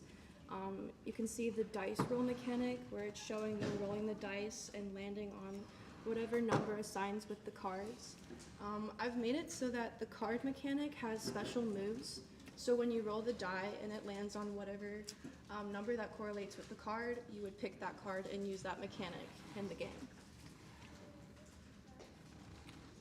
And then for my next project is my bomb toss animation. I'll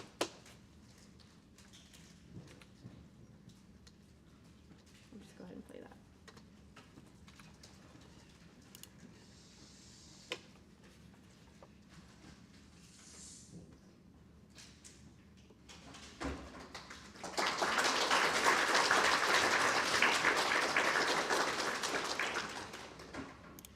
All right, and then my final capstone. So for my final capstone, I decided to play around with the, another themescape idea of just like messing around in After Effects. So I came to the conclusion of making like a themescape like based around like toys from the 2000s, kind of like iconic toys you would see. So I just chose a couple toys to display for that.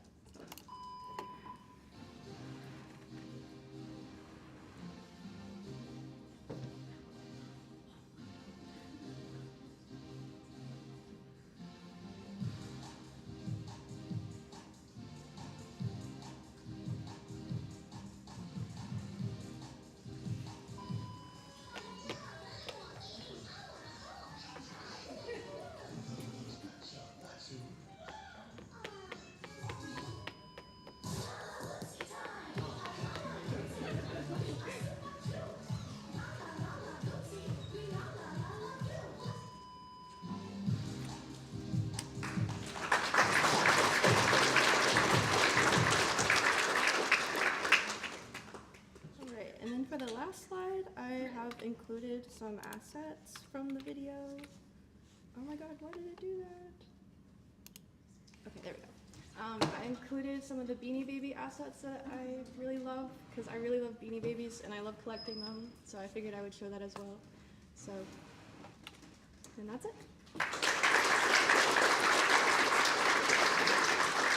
Next up, we have Bradley Trivett.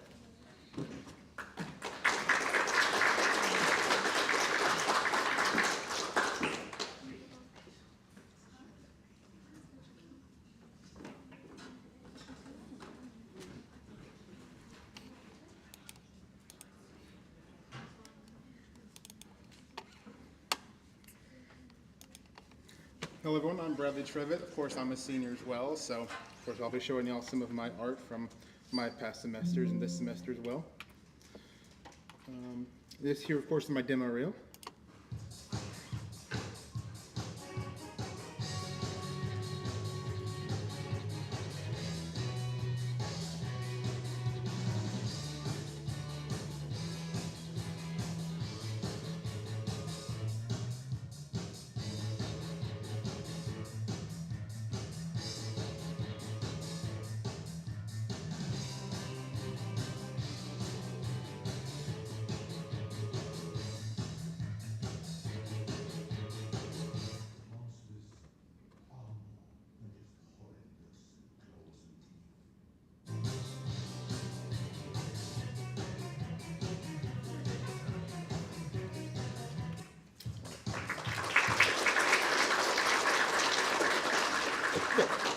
My first project is my twist on the game Operation, called Operation Space, which instead of operating on a human, you're operating on an alien named Forceps.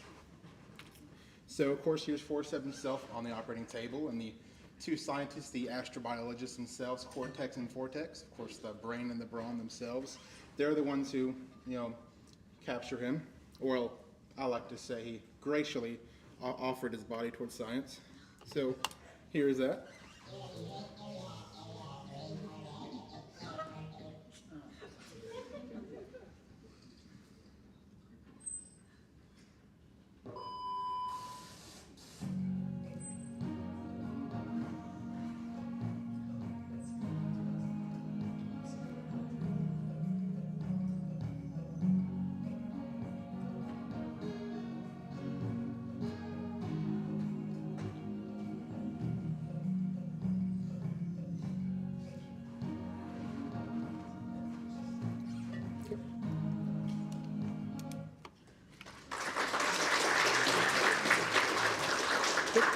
My next project is, of course, the montage as well. This one's called The Day Shift, and it involves a guy working at his ice cream stand in the park, and as the day progresses, the customers just keep on getting weirder and weirder.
And my third project is my weevil infographic, which of course if y'all know, weevils are a subspecies of beetles, and this video is just about a couple of my favorite kinds.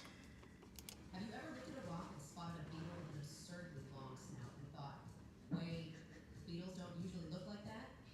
Congratulations, your instincts are intact. You've just met one of nature's strangest little insects, weevils. Punches through. The rostron's downward curve lets her bite into the acorn directly beneath her. These tiny creatures sport a neck that's 3 times longer than their body. And no, it's not for show. It's a weapon, a tool, and a symbol of dominance all in one.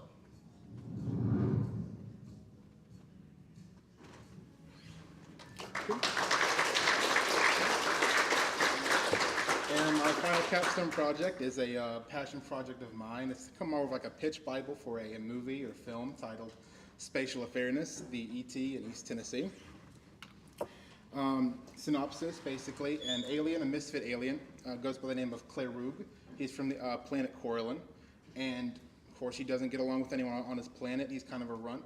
So his next plan is to hop aboard a giant space Nautilus and make his way towards another planet. But the Nautilus crash lands into Earth, and he eventually is rescued by a couple of surfers in the middle of the ocean, and he's brought to their bungalow on the beaches of California, which you can see on the left side there. On the far right, you see him, that's the scene of him standing on the side of the road, kind of busking for a car as he's kind of confused about where the hell he is. A group of hippies come in a hippie van and bring him as they're going towards Tennessee for a music festival. And the one on the bottom is a downtown strip of a made-up town called Beaufort, Tennessee, where he meets the other main character. So here are the 3 main characters. You have Fonda Williams, Finn Williams, and Amy Williams. Fonda is the one born in Beaufort, Tennessee, and she's lived there her whole life. Of course, that's Finn's human form as he arrives on Earth. And there's Amy Williams, which is their daughter, who was born later on in the film. Here are the 2 alien designs. Clairug, there's his alien form before he left his planet, and the Defurk, who is the alien that comes to Earth to capture Finn and take him back to his home planet. Here are some flora and fauna designs for his planet as well.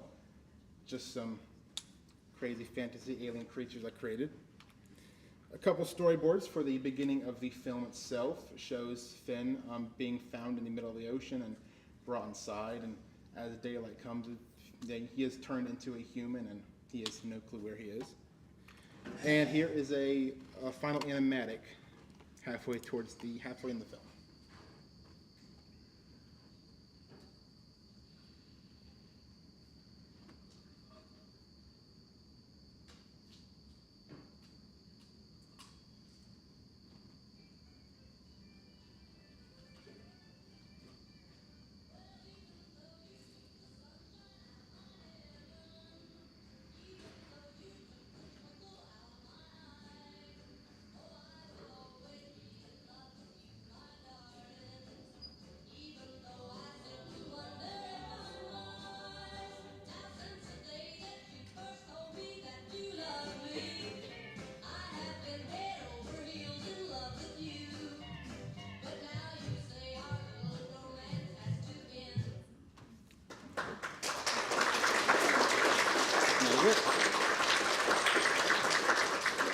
Next up is Liana Hayduk.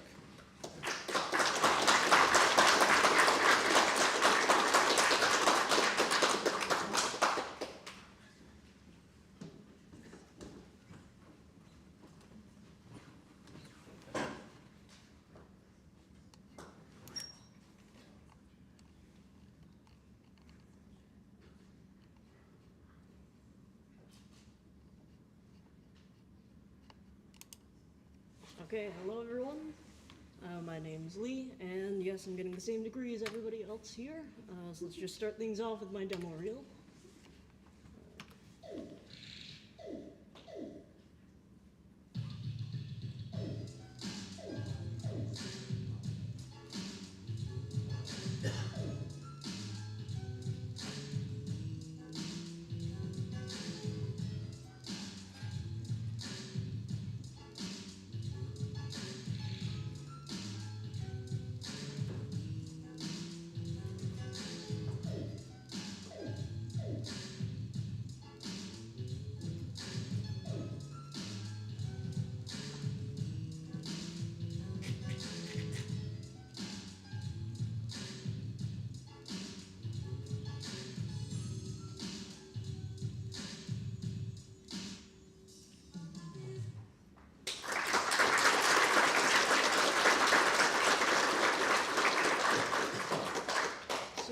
first project is going to be the 3D game, and it does not have any sound, so I'll probably just explain it while it's playing. So, like, the concept for this was we all had to make like games with collectibles and such, and I was thinking to myself, it's like, I want to make a fishing game, which are usually in like cozy style games, but I want to make it really stressful.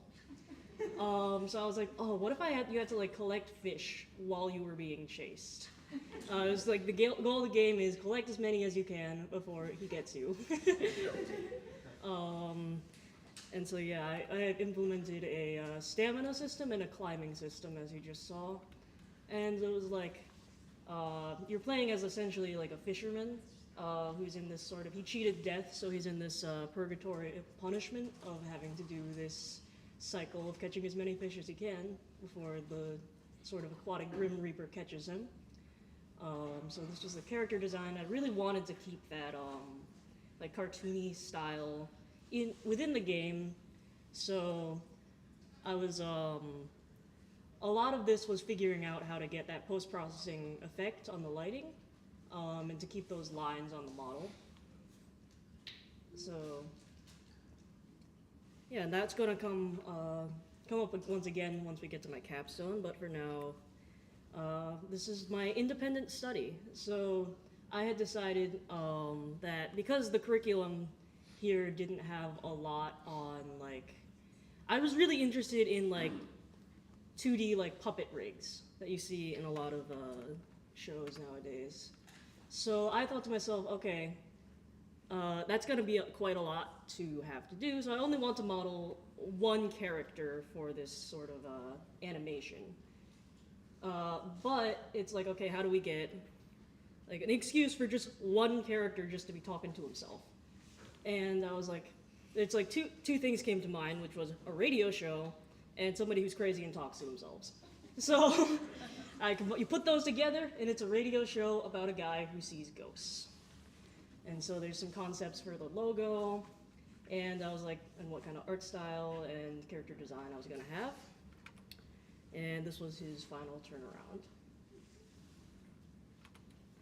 And then I went into some 3D actually to go, this was the same character that was in the bomb animation that was shown before.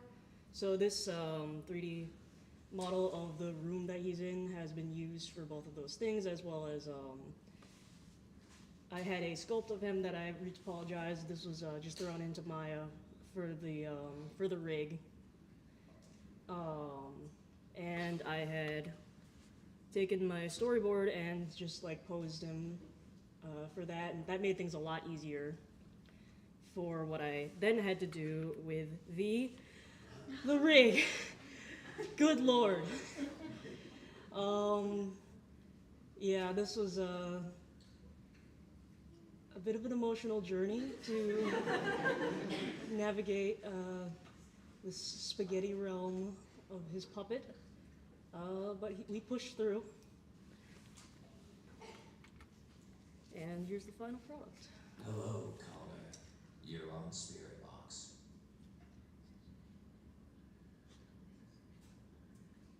Ghosts don't have footsteps.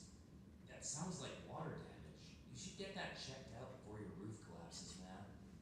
Yeah, I'm serious. You'd be surprised at...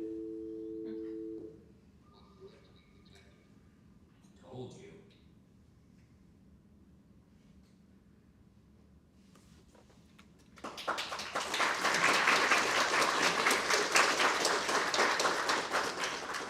And now my capstone. So this project was after the 3D game. I was like, I like working in Unreal when it works, and so it's like I want to do that again. But I was very much inspired. Like I don't want to make another game. I wanted to make like the one thing that was missing in my last game was UI design. I was like, okay, I want that to be like the focus of this. So I'm creating like a concept for a main menu in a game, and I was honestly, this was just kind of going off of vibes more than having a super solid story. And so it was just like a bunch of cool things I mashed together and thinking about things that were in my room. So it was like cowboys, magic, post-apocalypse, and this magic 8-ball that was in my room. That 8-ball basically just kind of became the central sort of theme around it. And here's some character designs, the one on the far right there being what I've decided to use for the final. And yeah, so I made that like 8-ball skull, and I was like, wow, that's really cool. Let's center my entire game around that. So yeah, and so basically like I wanted to figure out like the font and what I would want like all the UI selectings to look like. And this was sort of like a storyboard-ish thing of what each animation would play when you select each option. And this was the block out for the 3D model. Initially, I was gonna have a semi-truck in there, but I was like, I'm not really, like, the space didn't look quite as good. And so I was like, okay, I'll shrink it down. He has a motorcycle instead.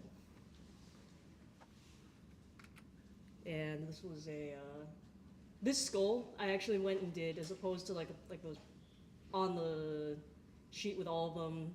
I went and made a detailed one because there's going to be a screen where you see it up close and personal, so I made this one a little higher resolution, higher quality. So yeah.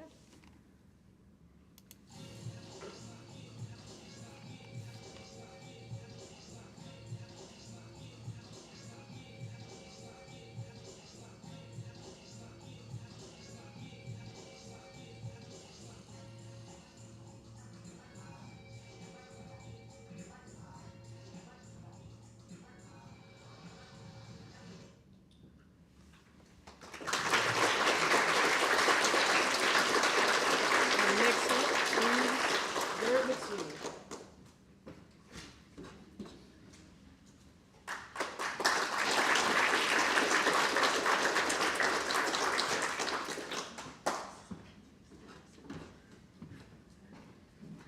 Hey everyone.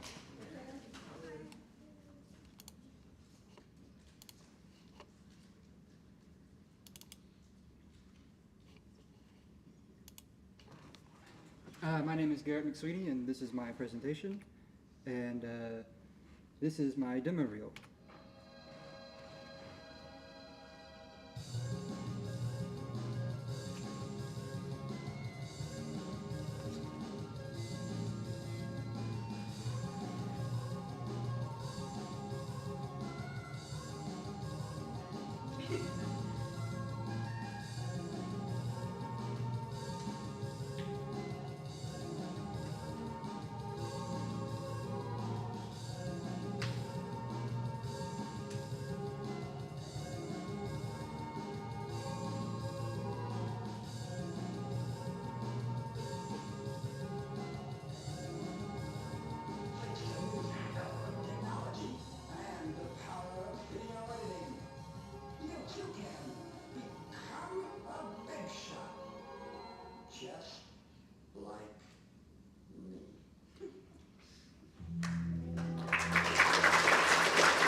Okay, so the first project I'm going to show is the like environment room project, where we basically had to 3D model a room, and the idea for this one was basically like a wizard at sea during like pirate times. So this is some concept art I made for it, and this is some more concept art I made for it, and this is a still. And another one, another one, another one, and then this one's showing the whole room. And then also, I drew a custom like map to put on the globe, so that was interesting.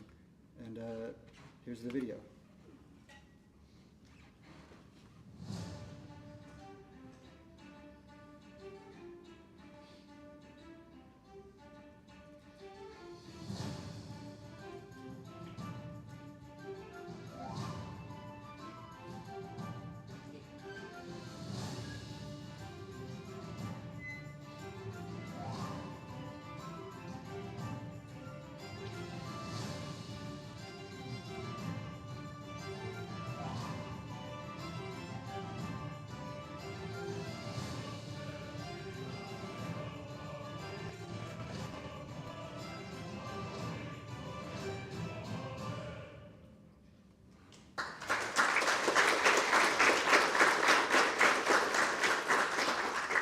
Okay, so the next project was my stop motion project.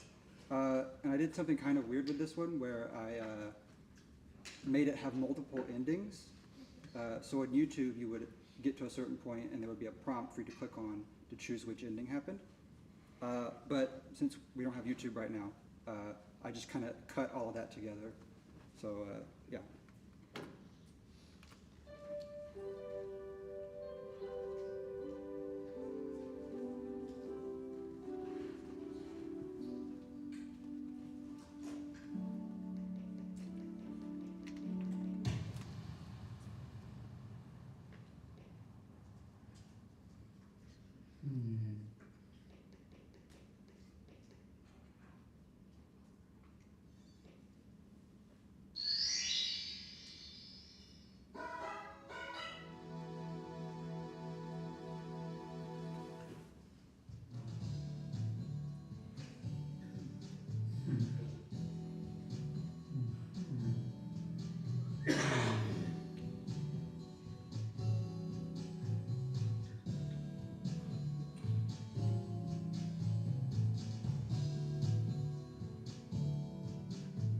Pretty pigs, do not be afraid. I asked the flower. Welcome to the Borrero Group Dimension.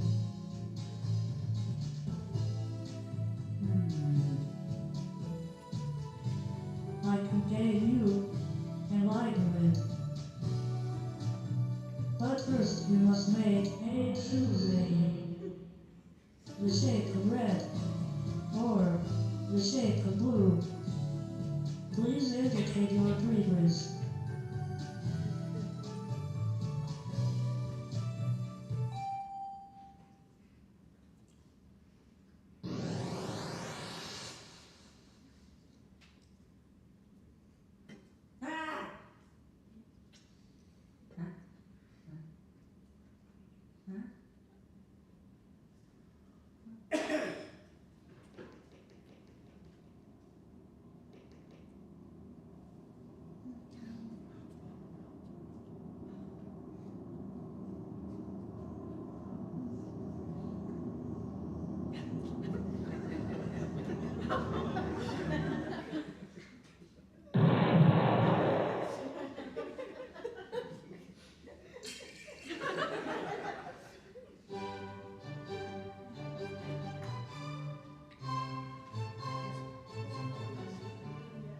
Please indicate your preference.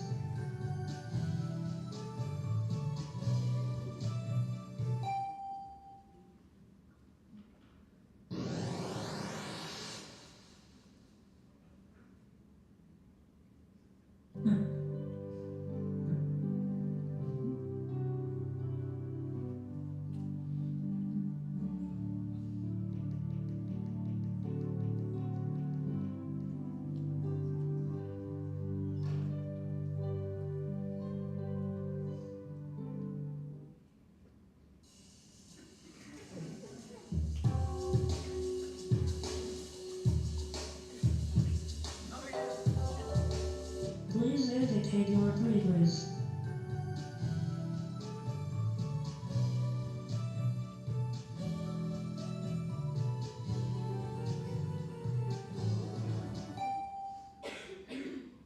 What? There is no purple.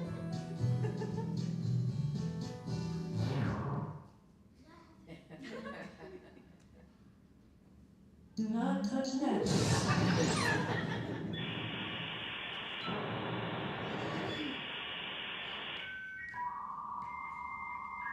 Oh no.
The next project is, well, it was supposed to be my infographic project, but I kind of stretched the idea of what an infographic is.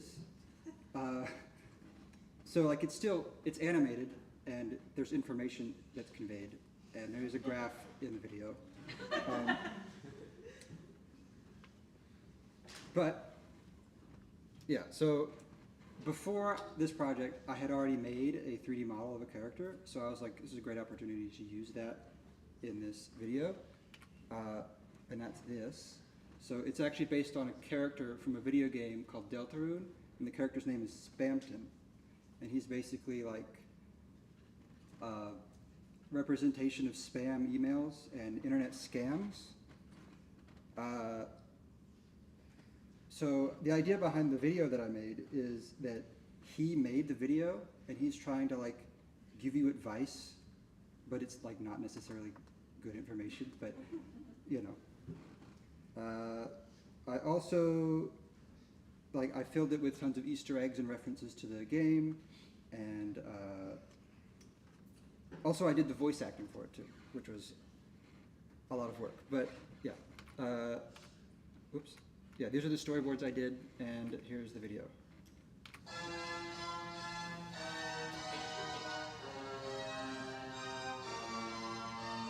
Henry, it's me, Speight, G. Speight.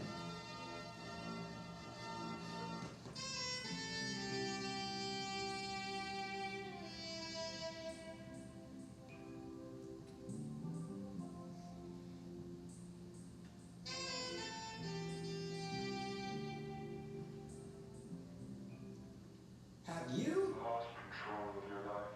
All your friends, you are. Sales gone down the drain. Living in a goddamn garbage can? Well, if I got a... For you, thanks to new technology and the power of video editing, you too can become a big shot. Just like me. But this. A message from today's author. Big Shot of the Week is brought to you by...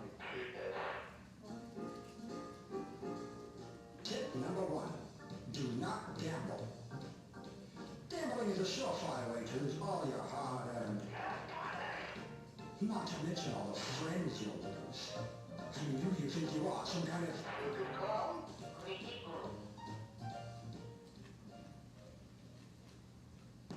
Tip number 2. Buying and selling. Sometimes the market goes up. Sometimes the market goes down. But you gotta stay on top of things. You gotta stay at the top, looking down on your subjects, like the royal you are.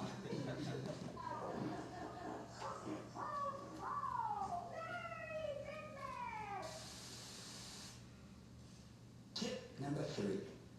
Kill your TV, kill it, destroy it, religion, kill it with burn and action, make him pay for what he did to me.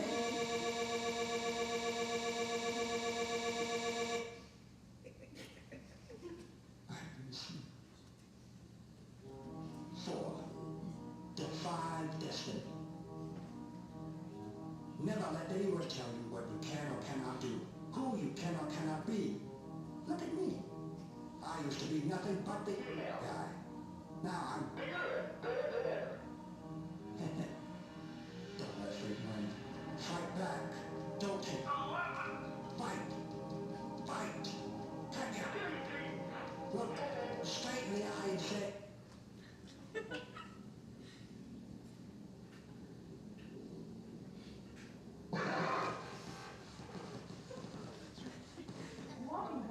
She is having kids, the perfect combination.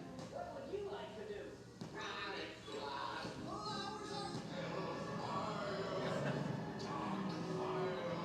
Something's gone wrong. A snowball in July? I put the magic eggs into The dark depths of unsolved mysteries.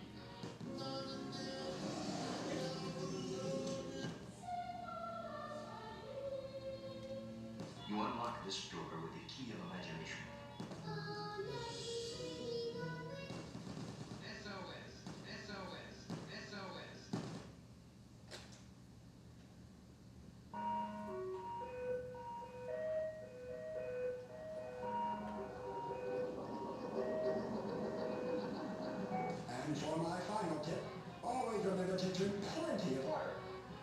Now on to our next segment. The block game. You see. Hey. What? Hey, you. You's not supposed to be in here. Who are you? I'm Mike. You're not Mike. What the hell are you talking about? Yes, I am. I'm Mike. Murder Mike. That's You're not Mike. You're some kind of. Aye. You don't even look like it.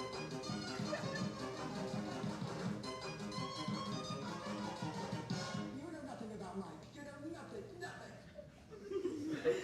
And that's it.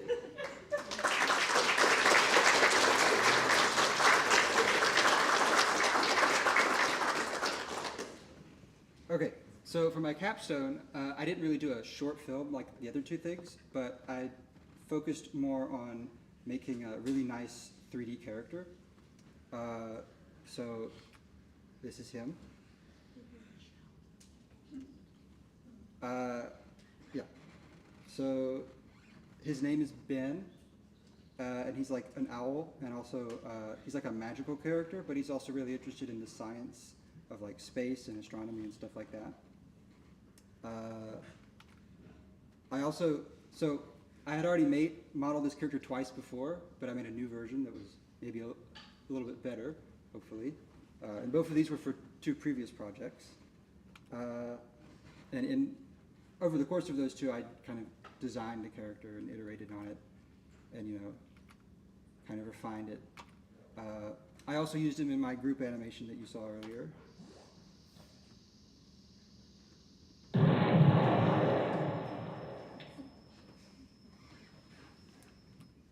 Yeah. So, and I also made several like looping videos just to show off like all of the range of motion of all of the different parts of his character model.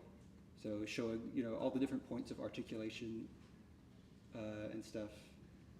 So yeah, and then I made one for his wings.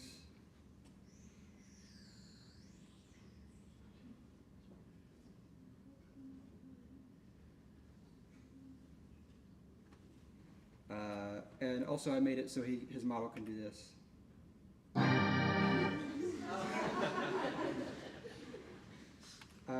Also, I did a weird sort of shader thing on his for his vest, where it kind of the texture always faces the camera, kind of like the show Chowder.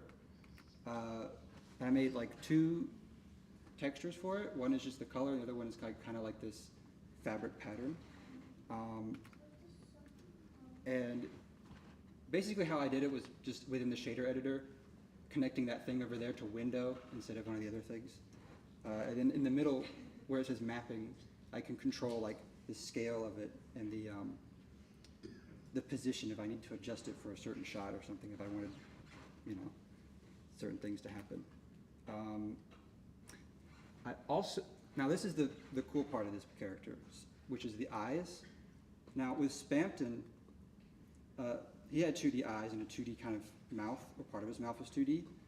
And the way Spampton's mouth worked was all that stuff over on the left controlled changing, the expression of his mouth.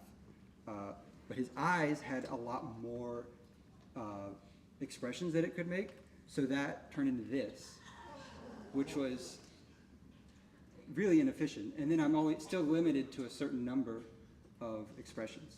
So for Ben, I did a different approach where I could still have a 2D eye system, but it wasn't so insane. And also, this system supports up to like 10,000 different eye shapes, which is great. So basically, effectively, as many as I need. And I can also repurpose this for other characters in the future. So yeah. So I made a bunch of eyes and pupils because the eye shape and the pupil are treated separately, so that the pupil can be moved so you can look wherever you want him to look. And I also had to do this stuff, which is really complicated and involved creating a math equation, which was a lot. And this is kind of what it looks like to control it from like my perspective, I guess. So his pupils can be moved around and scaled. And I set up this, which is the pose library, so that it can pretty easily just click on certain things and changes expression. And this is like another screenshot of the pose library, which I also had to render each of those thumbnails separately because Blender doesn't do it by default. So that was fun. All right, and this is a little animation I made that shows off some different expressions you can make.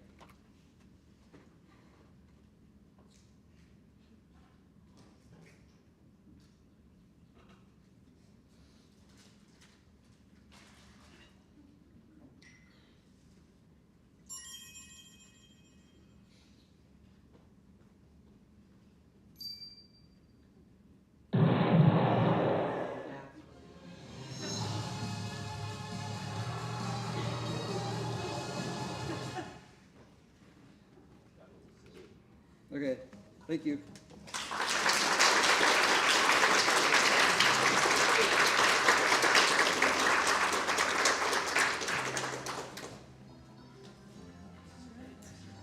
Well, congratulations.